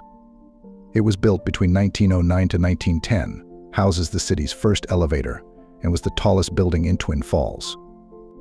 It is distinguished by a round arched entry with a pedimented portico supported by Ionic columns. The original mahogany and oak interior is still intact, Hibbard wrote. The courthouse was designed by local architect C. Harvey Smith. United by their scale, age, and function, the buildings create a cohesive environment while presenting a diversity of styles typical of the period and region. The Spanish Mission, Gothic, Bungalow, and Neoclassical are the major styles represented, Hibbard wrote. The area surrounding the park became the prime location for various churches, and the vacant lots were tacitly reserved for important community structures. By 1925, the Twin Falls Daily Times had proclaimed beauty spot, rapidly becoming Twin Falls Community Center in reference to the city park area. By this time, 5 churches were standing, with the Christian and LDS churches planning to build. The courthouse and high school were present. The city already owed the library site. and there was some talk of erecting a YMCA building on the Comer, now occupied by the American Legion and Dr. David Buildings. Structures. Centering about the park is highly reminiscent of New Eng land town greens and serves as an example of its adoption in the early 20th century urban planning. The district is in good condition, and with the exception of the judicial building, is free of intrusions. Although 2 churches have been removed for commercial parking purposes, the area still retains much of its original character and function. Father Perry Dodds, a former longtime pastor, said that anyone who studied St. Edward's critically has a lot to admire. "It is a remarkable building," he said. "I came to St. Edward's with the expectation that we were going to renost. Edward's continues its Hispanic ministry and has a Spanish Massachusetts and baptism classes in Spanish. Longtime parishioner Phil Ordaz didn't consider the Hispanic ministry as a separation of Hispanics from other parishioners, but as a good thing, so we can all get together. The house on the northeast corner of 6th Avenue East and 2nd Street East was purchased and removed for parking and the possible site of a new rectory for St. Edward's. In addition, the rectory was remodeled and enlarged between 1986 to 1989. During the tenure of Father Thomas Leahy in the early 1970s, protective coverings were placed over the church windows. A new organ and public address system were purchased, and the church was redecorated inside. Mosaics of the Sacred Heart and Our Lady of Guadalupe were acquired, and the basement of the parish hall was remodeled for CCD classes. In July 1986, the St. Vincent de Paul Society organized in Twin Falls with Mary Nutting and Connie Zimmerman as the directors. In September 1997, a celebration was held to retire the mortgage debt on the store building, located at 244 Main Ave. At that time, store manager Rick Misaros told a local newspaper that the center had helped an estimated 7,000 families in the community. Other events during the 1980s included the ordination of St. Edward's parishioner Mark Finley as a priest on July 16, 1985. Parishioner Sharon Ann Gunning left for the Benedictine novitiate on Aug. 1, 1988, and the Adoration Chapel, which will be discussed in a later chapter, was started on Nova 28, 1982. In 1988, a church project was started that has helped hundreds of people. The dining room for the needy, cooking for the needy.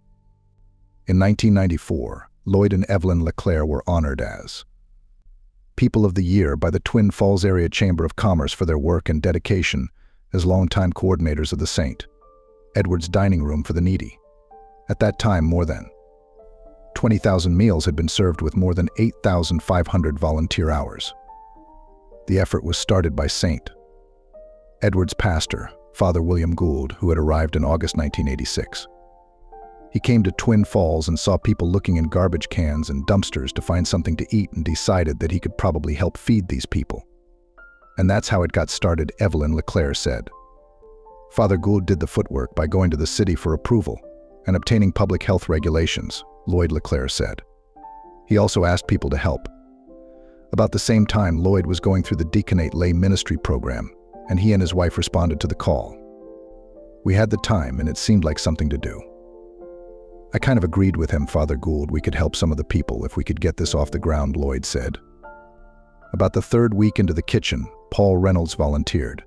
Reynolds, a lifelong native of Twin Falls, started his activity in the church in his teens when he was a member of, and later president of the D-Sales Club, a forerunner to the religious education program for teens. Later, as an adult, he helped with the education courses and on numerous U.S. church organizations and community projects. When Father Gould resigned for health reasons in October 1989, the LeClaires and Reynolds were left in charge as coordinators. Up to that point, Father Gould was pretty much the person in charge, Reynolds said. He did a good job, most of the time we came there. The meal was involved priest. The kitchen was just another extension of Father Gould's reaching out to the community, Reynolds added. I don't know how many times people came in and they were hurting and needed some stuff, and Father Gould would say, "Let me go and see if I can help you out." He'd go and buy the medicine and do whatever. The biggest challenge was getting the word out, Evelyn LeClaire said. They put stories in the newspaper and flyers in grocery stores. With everything in place, the St. Edward's Dining Room for the Needy served its first meal on a Tuesday night on June 1st, 1988, in the parish hall. The first night we didn't have one person. A great start, Lloyd LeClaire said with a laugh. I'll never forget it. We made a great big ol' serving of spaghetti, Evelyn added. But the word did spread, thanks in part to one woman who came the second night. She got out and scattered the word. Bless her heart, Evelyn said. We were feeling pretty royal when we were feeding 25 and 30 and 35 people, Reynolds said of the early days. It's been growing ever since, Lloyd LeClaire added. In fact, the kitchen expanded from Tuesday nights to Tuesdays, Thursdays, and Saturdays. Because of conflicts with other church activities in the hall, the kitchen nights were eventually moved to Mondays, Wednesdays, and Fridays. By 2002, the kitchen averaged about 10 to 12 volunteers and 90 diners each night, old and young. Usually 120 will be the max, and that's usually toward the end of the month when people didn't have any money. Our broke Evelyn said. People who eat at the kitchen are served, instead of coming to get their food buffet style. That was Father Gould's idea to set the right mood for the kitchen, to let them feel like they are worthwhile. They really appreciate that, Lloyd LeClaire said. At the time when the St. Edward's Soup Kitchen started, it was the only church providing such a service. As a result, many civic organizations, and even other churches contributed, Lloyd said. Businesses, merchants, and other people then, and now still donate. One of the main suppliers of food, however, is a government food program through the South Central Community Action Agency. The kitchen helps stretch the money of the people who eat there, Paul Reynolds said. There were people who were on a very limited income, and in the summer months, it wasn't as impacting as it was in the winter when they had to pay for heat and lights. But by feeding them 3 good meals a week, we gave them enough money to help pay those power bills. Stores also donated bread and rolls for the diners to take home to tide them over on the days when the kitchen didn't serve. But the kitchen met another need, a place to socialize, said Reynolds, who was a volunteer with the kitchen until an illness in 1996. In addition to cooking and other duties, Reynolds, who ran a mortuary for many years, was involved in fundraising for the kitchen. Donations were needed to buy other food to make a complete meal. While monetary contributions dried up compared to the early years because of other soup kitchens getting started, they never ran out of money or food to feed the needy, nor did they ever have problems finding volunteers, and that says a lot about the support from the community, Lloyd LeClaire said. Scripture tells us time after time you take 2 loaves and 5 fish and feed the multitude, Reynolds said. And we've had times when we were down awful close, and we fed the multitude. The coordinator's main goal was to make sure there was food and people to cook and serve it. For about the first 3 years of the LeClaire's involvement, they also owned a hotel, and it was sometimes a struggle handling both. Later, the LeClaire's sold their hotel. Being coordinator, you kind of get stuck with all the little odd jobs, Lloyd said. Cooking starts about 2:33 p.m., but the coordinators started earlier, buying food for the meal, which is served at 6 p.m. However, the rewards were many. Reynolds remembered a couple with young children heading to a job in Washington. They ran into car trouble near Twin Falls, but found lots of help through the kitchen volunteers, who made some calls. A mechanic fixed their car. A gas station filled their tank. The Salvation Army helped them with gas down the road. We packed up sandwiches, and a couple of the gals who were working the soup kitchen disappeared and came back with diapers, he said. To be part of that, there is no other accelerating feeling. And that is what kept bringing me back. We have down nights, but a lot of it is joyful. Very joyful, Evelyn LeClaire said. It really helps your heart to give them a plate. Especially satisfying is making sure children are well fed. Evelyn remembered one little girl who had eaten 2 plates of spaghetti and asked for a third. You can have it, but don't get sick on me, Evelyn told her. The girl replied, oh, I won't get sick. I'm hungry. Those little blue eyes, I'll never forget them, looked up at me, and I brought her another plate. Was she joyful and ate every little bit of it? That's fixed in my mind to feed a child who was hungry. The LeClaire's related to the people whom they served. We both came from families who were not well off. We've been poor in our lives, Evelyn said. I've worn cardboard in my shoes when there was a hole in them. More than a decade ago, volunteers from other churches asked to work Friday night at the kitchen. Volunteers from a Mormon church in Hanson and the Church of Nazarene now take turns cooking and serving on Fridays. Meanwhile, across the Snake River, St. Jerome's Catholic Church Soup Kitchen started operation on Feb. 17, 1993. Volunteers have been, and are the lifeblood of the saint. Edward's kitchen. Among the first to help were Phil and Elizabeth Ordaz. Phil had come to Twin Falls in 1928 at the age of 16 and served as an altar boy under Monsignor Edmund Cody. Father Gould asked him if he had any cooking experience. Phil said, and when he said yes, the priest asked if he was willing to help. For years, the couple helped cook and serve meals to the needy. They helped 3 to 4 days a week, many times putting in 7 hours each time for the cooking and cleaning. It makes you feel good because you're feeding POP, Elizabeth Ordaz said. I enjoyed it, enjoyed the cooking, enjoyed being there with the gang. It was a lot of fun. A lot of good people. We get a half dozen people or so who show up every Monday and Wednesday come hell or high water, rain or shine. They're there, Lloyd said. The dedication of the volunteers was tested when the Leclerc's son, Mike, was seriously injured in January 1991. The couple went to Boise where their son was taken. The kitchen was the last thing they were worried about. Everybody heard about it and they came. They say at least 15 to 20 people came and showed up at the soup kitchen to help that night because we were gone to Boise, Evelyn said.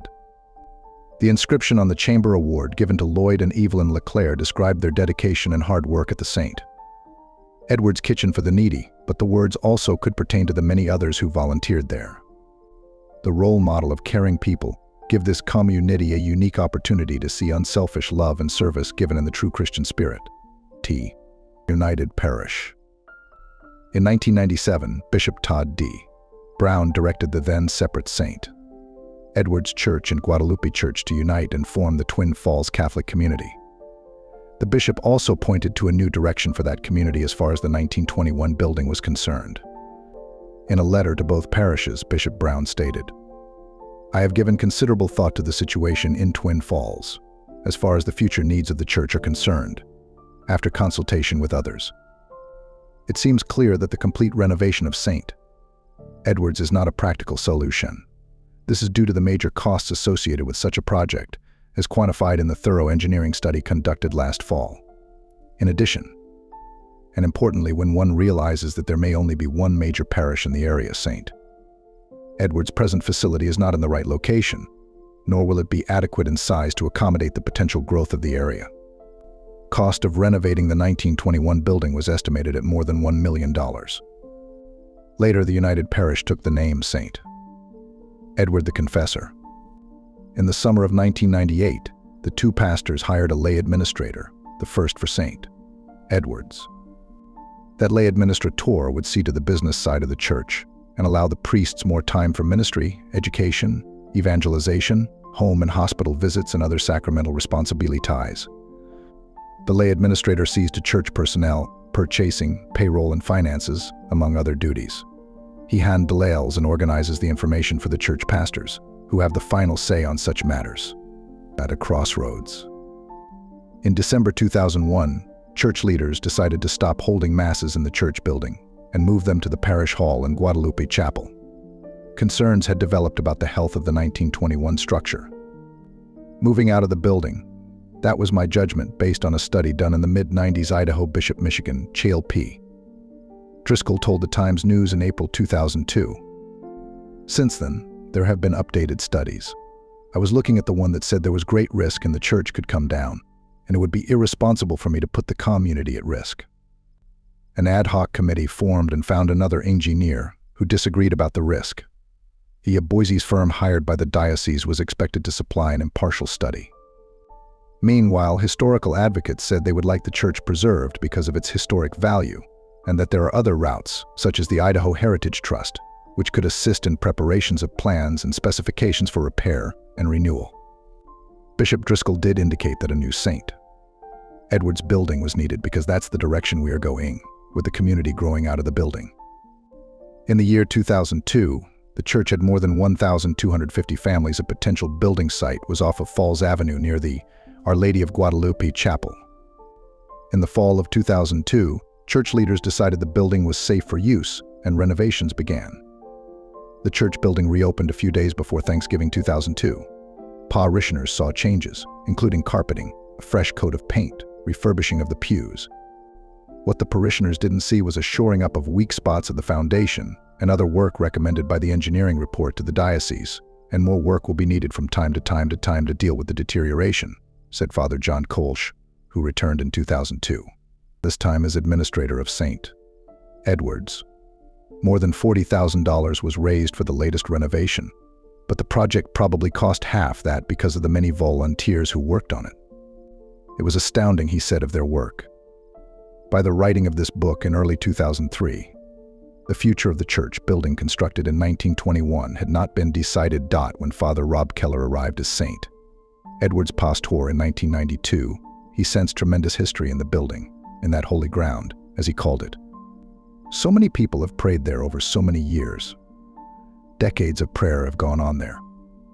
I couldn't count the number of people that knelt on those kneelers, begged God for graces, sought help for their families. So it has such a history of richness and heritage to it. St. Edward's Catholic Church is a late example, and one of the finest in Idaho, of Renaissance Revival architecture. Its twin towers. Their belvedere is surfaced with light terracotta. Catch the low light of morning and evening in a distinctly North Italian manner, wrote Patricia Wright in her book, Twin Falls County, Idaho Architecture. The exterior of the building is worked out in red tapestry brick and the cream terracotta in a free Romanesque style, partaking of enough Renaissance detail to give grace and lightness to the design. St. Edward's architect Ernest Gates described the building in the 1921 edition of the Catholic Monthly. Outside are terracotta symbols of the apostles, such as an eagle for St. John, a bull for St. Luke, and a lion for St. Mark. Father Perry Dodds said the work was not complete on the building. Under the symbols of the apostles were places for statues that were never added. He believes the pioneer families in the 1920s ran out of money. The dollar back then was worth about 10 times what it would to be today, with a parish about 1/5 of the size of that in the year 2000. So today, if you were to undertake a debt of $4.5 million, it would be roughly comparable to what they were undertaking in 1920, Father Dodds said. Along with Ernest Gates, Father Dodds credits Monsignor Keiser for the design of the beautiful church. He was evidently a very cultured man, Father Dodds said of Monsignor Keiser, who was a Belgian who recruited priests from his homeland. The front doors to St. Edward's are finely carved, but have been changed 3 times because of the use and the weather. The sun just roasts them, former custodian Dave Dietz said. It's really a bad spot to have wooden doors. Over the main doors is written, "This is no other but the house of God." I've always loved the symbolism, Father Dodds said. Grapes and wheat. The church is no less remarkable on the inside. The interior of the building is done in pure Romanesque ornament. The nave ceiling is a semicircular vault, ribbed at each roof truss with heavy ribs. The center of the ceiling panels thus formed as a very fine rosette 6 feet in diameter, which not only serves as a means of decoration, but also the very useful purpose of a ceiling ventilator. Architect Ernest Gates wrote of his design. The plaster cornice ornamental molding along the sides is not just decoration. This cornice is made symbolic of the sacrifice of the New Testament in a grape and wheat design, Gates wrote. Former longtime custodian Dave Dietz said the cornice came in 3-foot sections from a Lemhi, Utah penny, and was formed from a mold. Appropriately enough, the cornice design includes harps below the choir loft. The grape and wheat design also extends to the art of the stained glass windows, and alternating with that motif are a pair of cherub heads that are truly a work of art. Church architect Ernest Gates wrote, appearing at regular intervals is the head of a fierce lion, the symbol of St. John. The strong lions also serve another purpose. The large brackets along the side walls which support the cornice and the ceiling ribs, the detail of which has been made appropriate by the use of a lion's head at the end of the bracket, Gates wrote, as to denote the proper strength for this location, also as the lion is indicative of the earth when combined with the angel's head on the lower side of the bracket signifies the linking together of the terrestrial with the celestial. For the very good plaster execution throughout the building, it is eminently fitting that Mr. Joseph Conradi of Salt Lake City be given due credit in passing this subject. Mr. Conradi is a sculptor of the highest rank, and his genius is responsible for the fine and appropriate detail used throughout in the execution of the interior plaster. Father Perry Dodds also admired the cornice, but didn't know what material it was made of. Curiosity got the better of him one day. He thought he could tell with his sense of taste to see if it was indeed a plaster. I went so far as to bite it with my teeth, he said with a laugh at the memory, which I thought, if anyone sees me doing this, they'll think I'm crazy. Fine features. Architect Ernest Gates also was proud of the apse, or the circular part above the altar. The apse is 24 feet in diameter and has a domed ceiling with ribs that converge at the top at the edge of a large art glass skylight, giving a flood of light to the entire sanctuary floor, Gates wrote. The shape and location of the apse, together with the general shape of the interior, is accountable for the very good acoustic properties possessed by the vestibule. The front vestibule also is decorated in white plaster and singing cherubs that seem to provide a musical, friendly welcome to parishioners and visitors. Craftsmanship made the church not only beautiful to behold, but one of the most unique churches where he has served, Father Rob Keller said. There was much more craftsmanship, there was much more a sense of art. In the early 1900s and 1920s, people learned crafts from their fathers who learned crafts from their fathers, and much of what we see in churches that delights us are the artistry, the artistic components of a church. Green and white marble. The striking, graceful altar of St. Edward's, which rises 30 feet high, is like a great standard to faith and magnificent green and white marble. Charles Hummel of Boise was in his 30s when he designed the altar in 1960 at the request of Monsignor Edmund R. Cody, who was named St. Edward's pastor in 1959. He got a hold of us to have the church remodeled. I was the designer and architect as it is today, Hummel said. The great altar replaced a prefabricated one. The original was pretty conventional plaster of Paris you could buy from compagnies, Hummel added, imitation marble. The architect also said that Monsignor Cody was very sure about what he wanted for the great altar: the marble slab and canopy, the swag and globe. Part of the project included removal of the original railing, which was replaced by an iron and green marble railing, Hummel stated. That railing also was removed in later years. The total project remodel cost was $54,100, with $7,486 going for the marble. Construction was started on July 20th, 1960, and completed Dec. 1, 1960. The architect worked out kind of a classic design, like in the inside like a Roman basilica, Father John Kolsch said of the great altar. It's a classic Roman style. Beautiful light. Protective windows have been placed over the stained glass, and that outer cover has yellowed over the years. As a result, parishioners can't see the real effect of the artistic glass. The stained glass is absolutely vital to the artistic eye and vital to worship, Father Rob Keller commented. Indeed, the stained glass windows are works of art in themselves. The windows were made by Emile Frey Art Glass of St. Louis, Missouri.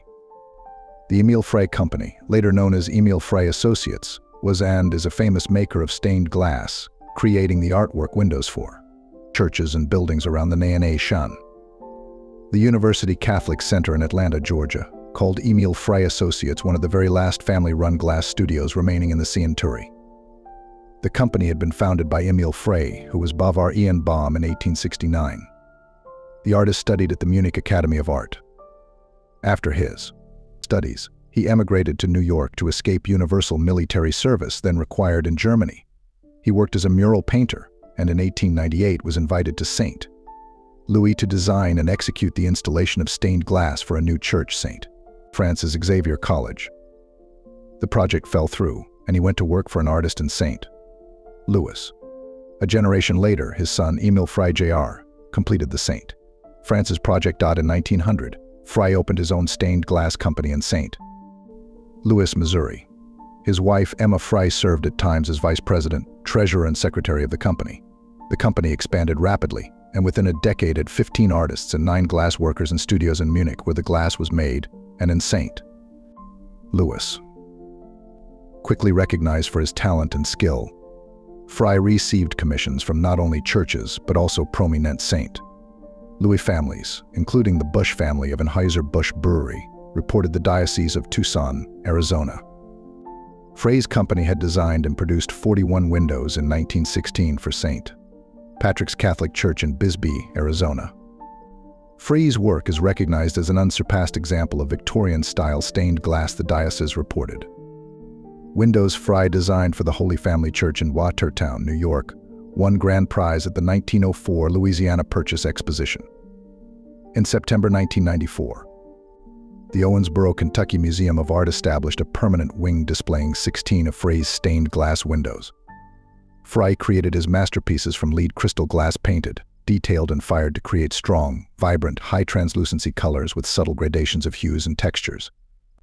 In the field of mosaic design, Emil Frey will be best remembered for his contribution to liturgical art, the Missouri Historical Society reported. Frey died in 1942, but his sons and family continue the business to this day. How St. Edwards came to hire the Frey Company in 1920 for its church building is unknown. The Missouri His. Historical Society is the keeper of many papers in its Emil Frey Jr. collection. There is no documentation in this collection relating to the early years of Emil Frey.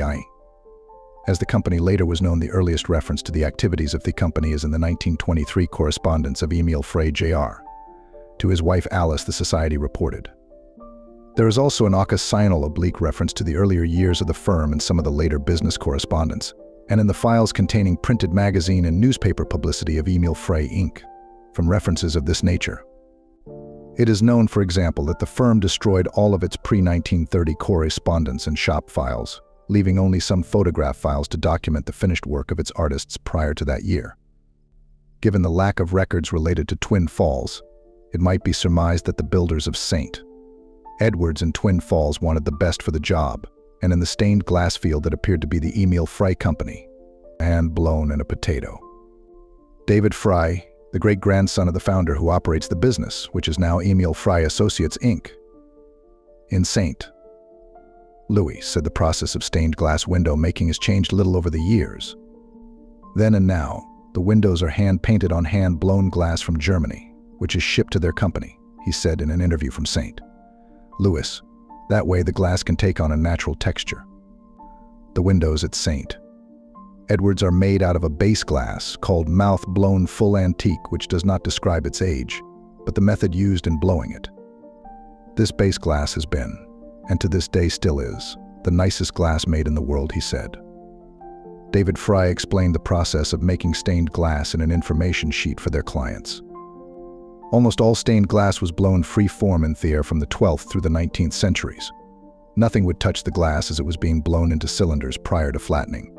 As the glass bubble expanded, stretched and cooled, all the accidental magical crystalline lines would appear, much like frost starting on the surface of a lake or on a wind dow pane.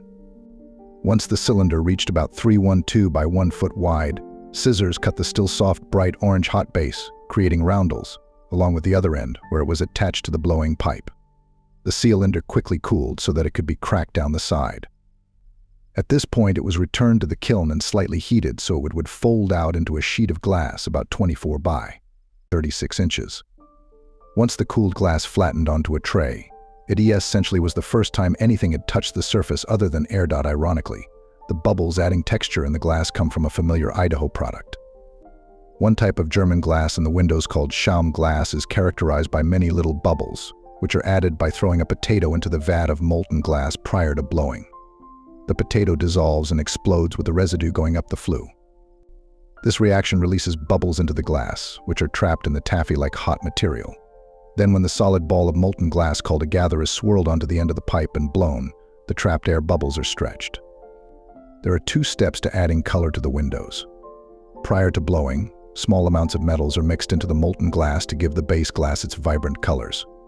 Cobalt makes blues, selenium creates orange yellows, gold makes deep bluish reds, etc. The color of the small individual pieces is created by cutting them out of the larger already colored brown sheets. Then, painting is done after the individual pieces are cut. The majority of the painting in your windows were done in blacks, which consists of iron oxide suspended in acacia gum and water. Actually, when we paint, we do not use organic paint at all, but rather metal oxides. These metal oxides, which are suspended in acacia gum and water or oil, are applied to the surface. Afterwards, the glass is heated, fired to 1,150 degrees Fahrenheit so that they become fused with absolute permanence, never to fade or peel with time. Other colors can be fired in as well, such as silver nitrates for yellows, zinc oxides for whites, etc. Also, occasionally we use enamels, although they can add a slight opacity at times, which we do not find highly desirable, Frey explained. The glazing processes of leading, sealing and strengthening the stained glass have changed very little in the last 500 years. Lead is used both for its remarkable resistance to corrosion and for the fact that it is soft. It forms a soft perimeter cush, protecting the edges of each piece from adjacent pieces. This stops any possibility of chips or flakes starting runs or cracks. Our intent for the viewer is twofold. When they look at a window, they initially see color, then secondly, subject matter. Finally, once they have become familiar with their windows, they start to notice all the wonderful, more subtle differences between the glass's bubbles, crystalline ridges, painting techniques, etc. that every time they look, they are constantly discovering new aspects and characters. Combine this with shifting light at various times of the day, and a Rec IP is balm for an ever-changing and evolving work of art. Fry wrote, "Built to last." David Frey didn't know if his great-grandfather was the one who designed the St. Edward's windows, but added that he was quite a good artist. Most probably the windows of St. Edward's were made at the company in Missouri, and then shipped in segments to Twin Falls, Idaho, where company employees put them together. The window designs almost are put together like a great big jigsaw puzzle, Fry said. Like the cornices, the stained glass windows of St. Edward's repeated the theme of grapes and wheat, but also reflected those who donated to them. For example, one window has a flag with a star honoring the families who had sons who fought in World War I. That symbol also was found in the homes of the people waiting for their children. But the thing that amazes me, it's the Pioneer window. It's rocks and sagebrush. Longtime parishioner Mary Ellis Florence said. The window donated by the Pioneer. Catholics also had a special meaning to her because her father, Owen Onibuchanan, was one of those pioneers. St. Edward's architect Ernest Gates donated the largest stained glass window at the front of the church. The rendering of an eye in a triangle looks similar to a Mason symbol, but Father John Kolsch said it is an older Christian image with the triangle representing the Holy Trinity. What Gates had in mind with the window is lost in time. The windows made by the Emil Frey Company are expected to be around for a very long time. We do not know how long your sanctuary windows can be expected to last, as windows elsewhere in the world are now reaching 1,030 years old, but barring unusual circumstances, your windows should outlast any building, David Frey wrote. It is one of the fabulous quirks that make working in such an old family business so refreshing and rewarding. Other light, confessionals, and acoustics. There are other sources of light in the church. The chandeliers from the year 2003 were not the original sources of the artificial light. Large bulbs used to hang down from the ceiling. It is unknown when the chandeliers were installed. Meanwhile, the modern-day parishioners going to confession didn't pass through the original doors. Those doors are in the bell tower. The original doors had to be removed because the confessionals weren't soundproof. If the guy on the other side was talking loud, not only the priest heard the confession, but so did you. That was one reason for changing the doors from Mayor longtime custodian Dave Dietz said. Soundproof tiles also were added to the confessionals, but what may be original is a device in one of the confessionals for the hard of hearing to hear penance pronounced by the priest. Baptisms used to take place in what later became the reconciliation room in the back of the church. A door was placed over the original golden metal grill for more privacy. Inside the church were beautiful statues of Jesus, the Virgin Mary, Saint Teresa, and Saint Joseph, among others. The statues and the renderings of the Stations of the Cross came from De Prato in Italy. There were very few companies in the world that did this other than De Prato. Dietz said. It is unknown whether the statues are the originals from the 1920s. However, they had been worn down by years of love and devotion. Statues are like people. After a while you wear out, Dietz said. The mosaics of the Sacred Heart and that depicting the story of Juan Diego and Our Lady of Guadalupe were donated in the 1970s by the Hispanic community, Dietz said. They had been moved to St. Edward's from the Guadalupe Church. Father Perry Dodds was proud of another feature of the church, its great acoustics. People in the choir told him that someone singing from a spot in the choir loft didn't need a microphone for his or her voice to carry to the far end of the church. It really is amazing, Father Dodds said. At the front of the church, he suspects you have something approximating perfect acoustics at that spot. The shape and location of the apse and the general shape of the interior make for the good acoustics in the whole of the church, according to the Diocese of Boise. Soundproofing tiles were added to the ceiling years later. In fact, they were pasted to the plaster ceiling to cut down on an echo. Another feature making St. Edward's special is the hundreds of angels. My favorite part of the church are the angels that adorn the church. That is my absolute favorite. Father Rob Keller said, I felt the church was just full of angels praying for us, and that those angel faces were really angels from paradise looking down upon us and praying for our needs. And there are lots of angels, almost 400 angels flying over the heads of parishioners, inside and outside of St. Edward's. As beautiful as St. Edward's is architecturally, the church shines even more with the faith of the people within. One such powerful demonstration is the Adoration Chapel, where since Nov. 28, 1982, the faithful have prayed around the clock. A challenge, a blessing. The Perpetual Adoration Chapel was started while Father Perry Dodds was pastor. I really thought perpetual adoration would be a wonderful blessing and a wonderful thing for a parish, he said. I wasn't sure we could really pull it off. He wasn't alone. The Adoration Chapel started as a challenge, said George Shannon, its first chairman for 3 years. But he thought that St. Edward should give it a try after he visited with Sister Mary Bernadette, an old school friend. She was in a Dominican convent in Menlo Park, CAF. They had perpetual adoration there with just 80 nuns for many years, Shannon said. When he went to visit Sister Mary Bernadette, she asked if they had perpetual adoration at his church, and he said no. She said, "Why don't you?" And I couldn't answer that. So in January 1982, with permission of Father Dodds, Shannon and 10 other people began discussion and praying about how to start a perpetual adoration chapel at St. Edward's. I think that was probably the biggest fear. If we got it started, would it keep going, Shannon said. But there was no doubt in my mind. The Lord's hand was at our backs. We have to be careful not to be taking any human credit for it, because it was not something that could be done by ourselves.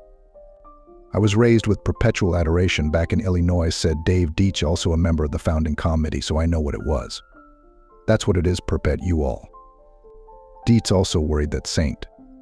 Edward's parishioners didn't realize the commitment that went along with a perpetual adoration chapel. This is not just a one-weekend thing. A lot of people start them, and after 6 months to a year, they give up on them. Several years before, perpetual adoration had been tried previously in Twin Falls, mostly on a Friday night through Sunday morning, said Paul Reynolds, another member of the founding group. At that time, it was a real struggle. But George Shannon's biting into the project and not let Ting go was one of the reasons perpetual adoration finally got going for good, Reynolds said. So with prayers and faith, perpetual adoration started in November 1982 in a room at the school. Bishop Sylvester W. Trinan, the 5th Bishop of Boise, was there for its inauguration. The monstrance which holds the host was donated in memory of Mary and Joseph Cahill by their family. At the time, it was the only perpetual adoration chapel that he knew of in Idaho, and among a handful in the Northwest, because there were not very many outside of religious orders, Shannon said. At first, there were enough volunteers only to cover 3/4 of the time, or about 120 of the 168 hours in a week. But there was a lot of dedication. For example, one elderly woman would put in 8-hour shifts at times. That's how committed she was, Shannon said. It wasn't unusual for her to do that. Reynolds recalled that after the first year, someone suggested that perpetual adoration was a good thing, but now it was time to let it go. That upset everybody, and that made us more determined that it was going to last for a long time, he said. Through the chapel, with its concentration of prayer, has come a lot of healing, physical, emotional, and spiritual, George Shannon said. I've seen so many lives change, there's too many stories to tell, including his own. The healings that have come, not only physical healings, but emotional by prayer, through prayer. Through prayer. It's kept me closer to God and given me a foundation and some place to go back to, Dave Dietz said. By using it on a regular basis, that specific time of the week, when you can go and spend an hour with God and sort out all your problems. It gives you a lot of thought when you are out there in the chapel praying, said Phil Ordaz, who with wife Elizabeth have participated since day one. He also said the hour is educational because of the books about the church and faith located in the chapel. It gives you a better understanding. It's really wonderful, Elizabeth added. For many years, there was a spiral notebook in the chapel where people wrote thousands and thousands of thoughts, prayers, reflections. And we put in book after book after book, Paul Reynolds said. And if you could not be inspired by the stories of healed relationships and marriages and physical healings and emotional healings that O.C. occurred, if you couldn't be inspired by that, then the prayer chapel wasn't for you.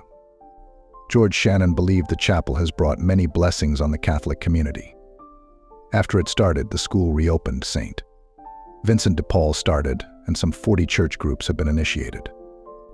Everyone involved in those things were involved in the prayer weekly at the chapel. I believe it's because hearts have been changed, he said. I praise God for allowing it to happen, to continue to happen. And the faith of the church, our membership has increased a lot. There's an old gospel song that says, "Down on your knees you are taller than trees and closer, much closer to God," Reynolds said. There has been a fervent period of time that people have spent on their knees in the prayer chapel in the past some 17 years. It radiated out. It can't help but fold over into blessings upon the church. Shannon considered the chapel a spiritual anchor. Probably the biggest factor is the people who go in there and use it and all the prayers that have been answered for the people that use it, Dave Dietz said. I think it's a big help to people who use it. It's there all the time for anybody. Especially now in this day and age when they lock the church up at night. People always have some place. Even non-Catholics come and use it. From that chaplet, that continual worship on a 24-hour basis, comes this amazing light that just shines through that church, Father Rob Keller said. Lay ministry. In the 1980s, Lloyd and Evelyn LeClaire wanted to learn more about the Catholic faith, so they signed up for ministry development program courses held at the Benedictine Priory. From this continuing education grew their interest in the deaconate program. As a result, Lloyd LeClaire and Bob Sass signed up for the program that led to lay ministry. It was an opportunity to do something with my religious education, said Lloyd LeClaire, who had attended Gonzaga, a Catholic university in Spokane, Washington. The wives were to become an important part of the 2-year program. The first few classes they found that it was working in married couples when the wives weren't involved, Evelyn LeClaire said, so they started including wives. She traveled with Lloyd to Boise to take the classes but didn't have to take the tests or write the papers. On April 21st, 1988, Lloyd LeClaire and Bob Sass were ordained as deacons, the first parishioners from St. Edward's. John McKinley Jr., who had arrived at St. Edward's in October 1983, had been ordained as a deacon on March 18, 1983 in northern Idaho. 90% of deacons are volunteers. Outside of the fact that we can't say Mass or hear confessions, we can do just about the same thing that the priest can do, LeClaire said. I never thought of being a minister's wife. But being a deacon's wife is really something, Evelyn LeClaire added. By early 2003, there were 4 deacons: Lloyd LeClaire, Jim Herrett, John Hurley, and John McKinley Jr. Prior to Vatican II, churches had transitional deacons, who were men studying to become priests, McKinley explained. After the Vatican Council, laymen were allowed to seek ordination as permanent deacons. My biggest joy is being able to serve and being encouraged and enlightened by the community, because we can't do anything without the community and the support and that love I've received, McKinley said. Serving the church. In a 1921 copy of the Catholic Monthly, St. Edward's Church listed its church organizations: the Altar Society, Catholic Women's League, Young Ladies' Sodality, and Knights of Columbus. In 2003, the church bulletin attested to the growth of the congregation, as well as the dedication of its parishioners. In addition to 2 priests, parish administrator, pastoral associate, and parish secretary, there was a deacon council, 4 permanent deacons, pastoral council, finance council, school board and principal, bookkeepers, apostolic ministry council, and people coordinating religious education. Youth ministry, music, Catholic inquiry sessions, Eucharistic adoration, a prayer chain, Hispanic ministry, Hispanic music, and Catholic charities and community service.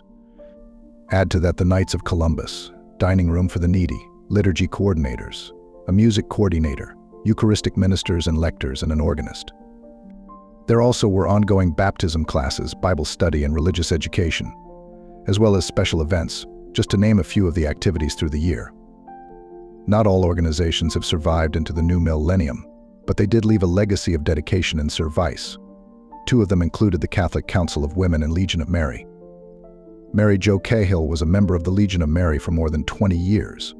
Several other groups are now doing the types of activities performed by the Legion of Mary, which had 60 members at its peak. We visited the sick, she said. We visited the POPL in the nursing homes and hospitals, and we went in to help people clean their houses. We took people back and forth to Mass, to the doctor. It was a very rewarding thing to do. About 1983, the group ended at St. Edward's. One reason was the difficulty in recruiting new members, she said. St. Edward's parishioners have also shared their talents and time with the church through music. Mary Jo Cahill was a member of the church choir for 40 years, which sang at High Mass at 10 a.m. Sundays, as well as special masses, such as on Easter and Christmas. Nellie Ostrom was organist and director. We had that old pump organ. She Ostrom had a terrific choir. We must have had 30 to 40 people singing in that choir, Cahill said. It was fantastic and everybody enjoyed it.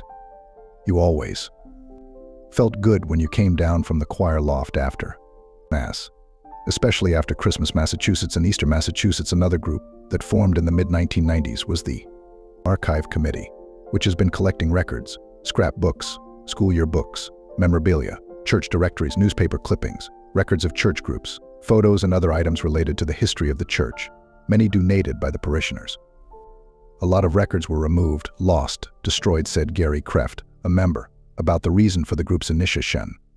For example, a former student of the older St. Edward Sechul sought records from there, but none could be found. So that's why we thought if something's going to be done, we'd better do it.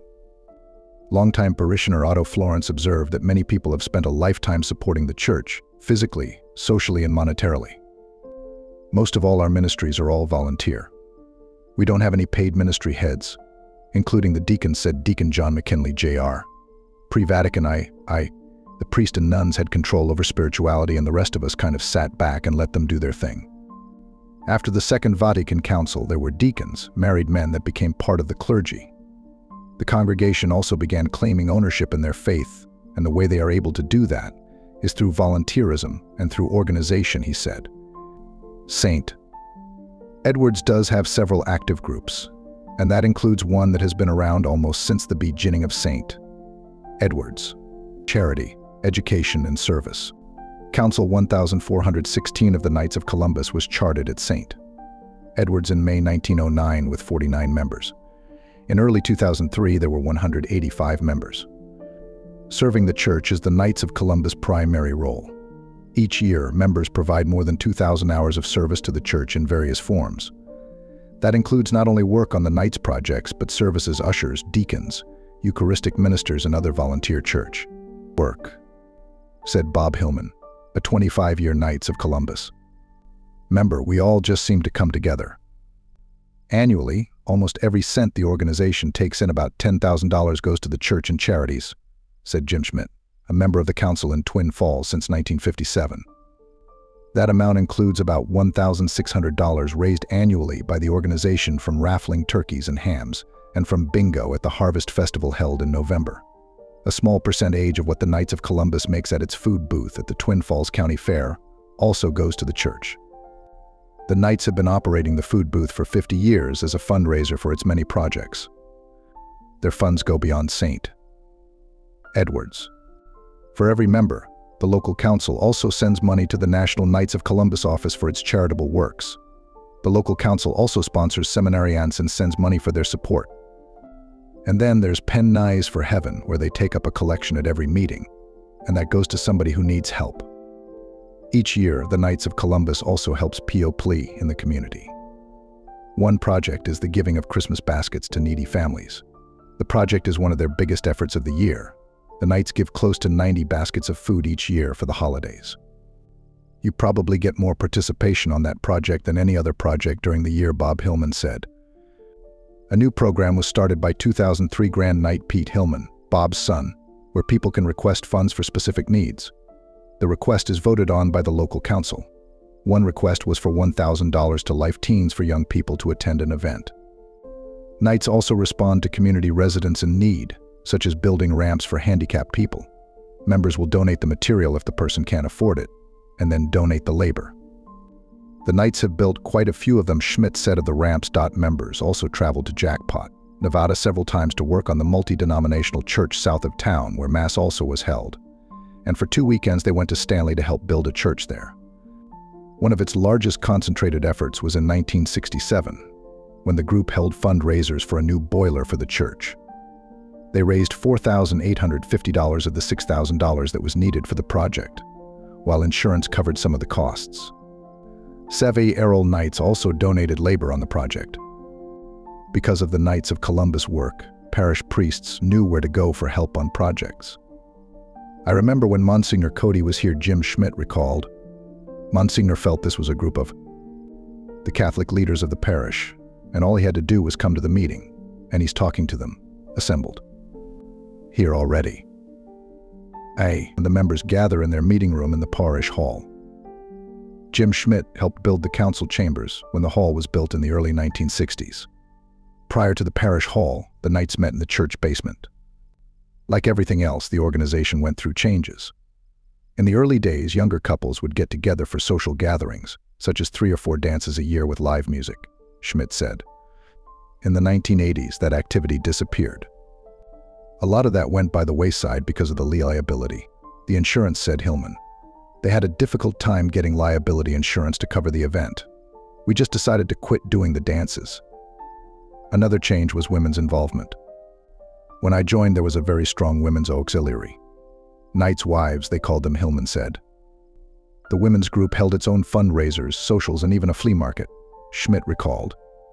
Then, about 10 to 15 years ago, the women's arm faded. That's because the women involved were in their 60s, and no new ones took their place. The one constant with the group has been its service to the church and community. In addition to that, Schmidt and Hillman said that meeting new people and other Catholic families was another reason why they remained in the Knights of Columbus for such a long time. According to the members, the Knights of Columbus also has good, reasonable insurance available to members and their families. Both Hillman and Schmidt are not only former Grand Knights of the local council, but 4th degree Knights, which is a separate entity that includes 4th Delaware degree Knights from surrounding towns. We have a chalice program in the 4th degree. If someone dies, their family is presented a chalice engraved with his name, and that chalice is given to some outpost, maybe an African or some young priest here to use. Every time they use it at Mass, your name is right there, Schmidt said. Not every Catholic understands exactly what the Knights of Columbus is all about, and they have dealt with misunderstanding. For example, there are some who consider the organization just a drinking bunch, Schmidt said. The group does socialize, but it is mostly about service and education. The lesson of the 1st degree is charity, Hillman said, so the members go through a ceremony that explains charity. The 2nd degree is unity and fragmentalism, and 4th degree is Americanism, patriotism. Through his experience with the Knights of Columbus, Jim Schmidt has learned more about his faith. Just going through the degrees, listening to the degrees, you learn a lot.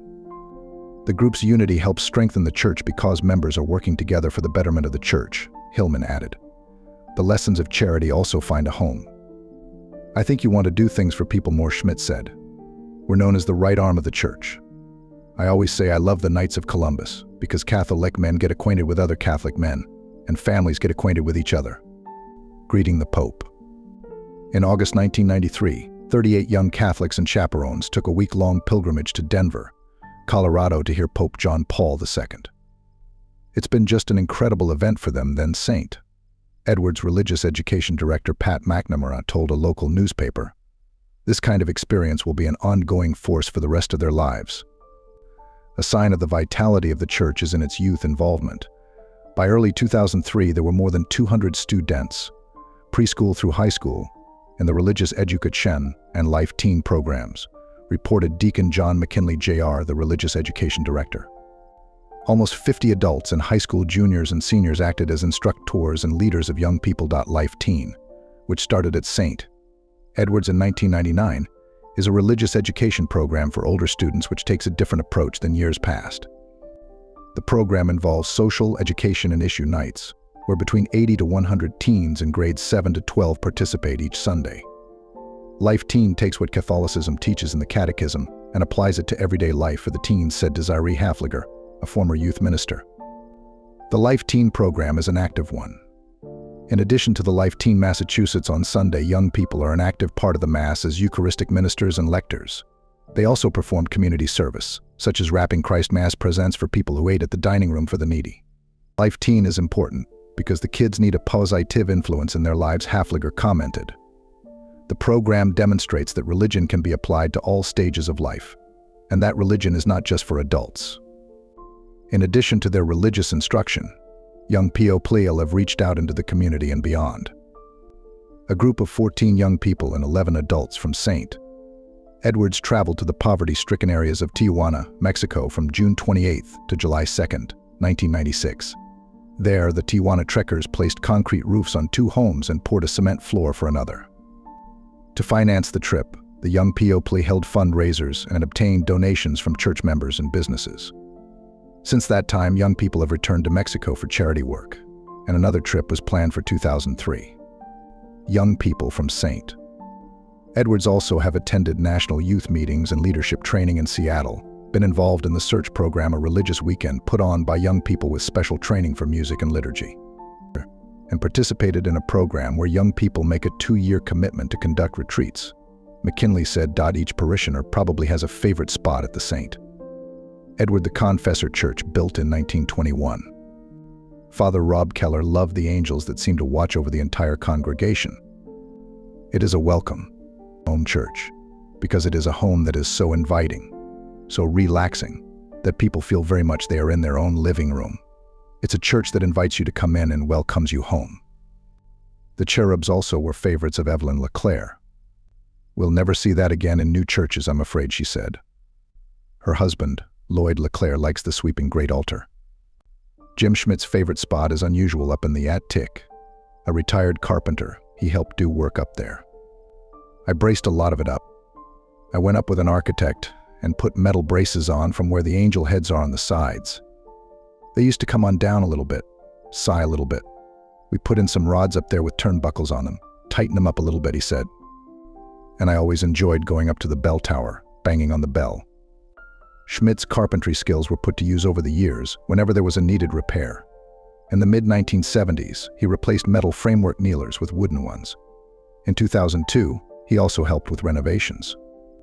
As a former custodian, Dave Dietz probably knew every space at the church, from the towers to the basements. His favorite place, however, was the front of the church, he said. "I just feel closer to God that way up front." The place in that church was the Adoration Chapel. "That was for me," Paul Reynolds said of his favorite location. "You can sit in a room that is nice and toasty warm, but you don't feel the warmth unless you wrap a blanket around you. That chapel was so full of prayer that it just wrapped itself around you. And there were times I went there so worried or so upset with, or concerned about different things. And it just seemed to melt away. And that for me was just a strong place. I just love the whole thing about the church," said Mary Jo Cahill. "I love the windows, I love the sanctuary, I love the dome. I just love St. Edward's, the whole thing. Any priest in the diocese will tell you it's the most beautiful church in Idaho." In her 1984 church history, Mary Alice Florence wrote that no church was as beautiful as St. Edward's because it was home. There, she was baptized, received her first Holy Communion, obtained an 8th grade diploma from the school, and married Otto Florence. All 6 of her children, and some of her grandchildren, were baptized at St. Edward's. For one baptism, she and her husband had brought holy water from the Jordan River, from the site where Trady Shen had John the Baptist baptizing Jesus. So the church has been a large part of their lives. Otto and I have had the good fortune to visit the 4 major basilicas of the world designated by Pope John Paul for the 198384 Holy Year pilgrimage. Mary Alice wrote, "But I can truthfully say that, as awesome as these structures are and as important as the events they commemorate, my own dear St. Edward's can be just as inspiring to me." Otto and Mary Alice met in the 1st grade at St. Edward's School and were married in 1946 in the church. They ended up living only a few blocks from St. Edward's. "We've got a path worn in the street here going to the church for 70-some years," Otto Florence said. The road ahead. Although the future of the 1921 building was unknown at the writing of this book, one sure thing is that it has made a mark in the hearts and lives of parishioners. "I would like to see it renewed again," Phil Ordaz said. "There are a lot of memories in that church, a lot of memories. It has been a good, beautiful church." That love for the church building was apparent in the older people of the parish. They had a real sense of history. They had a real sense of reference, a little beyond what the average Catholic has for a church, Father Perry Dodd said. I think they were very proud of it. You could see the faith in their lives, their deep devotion to the church, and their deep devotion to everything the church represented to them, and how individuali. They had made personal sacrifices to keep their Catholic faith, but also to support the Church. Father Rob Keller talked of the strength of St. Edward's, not only in its physical beauty, but of the faith of the people in our culture of these days when so much is plastic, when so much is disposable. We have something of this magnitude, of this beauty, of this caliber, delights especially the young who are looking for something solid. Believable, he said. A publication produced for St. Edward's 50th anniversary spoke of the great pride in the past of the Church, and the sentiments may probably be just as true for the next 50 years. May each one in his heart pledge his fidelity to God to carry on the rich traditions of those gone before. May the great incentive of love of God unite us in working together to keep these pledges, so that these golden years may melt into golden crowns for all eternity.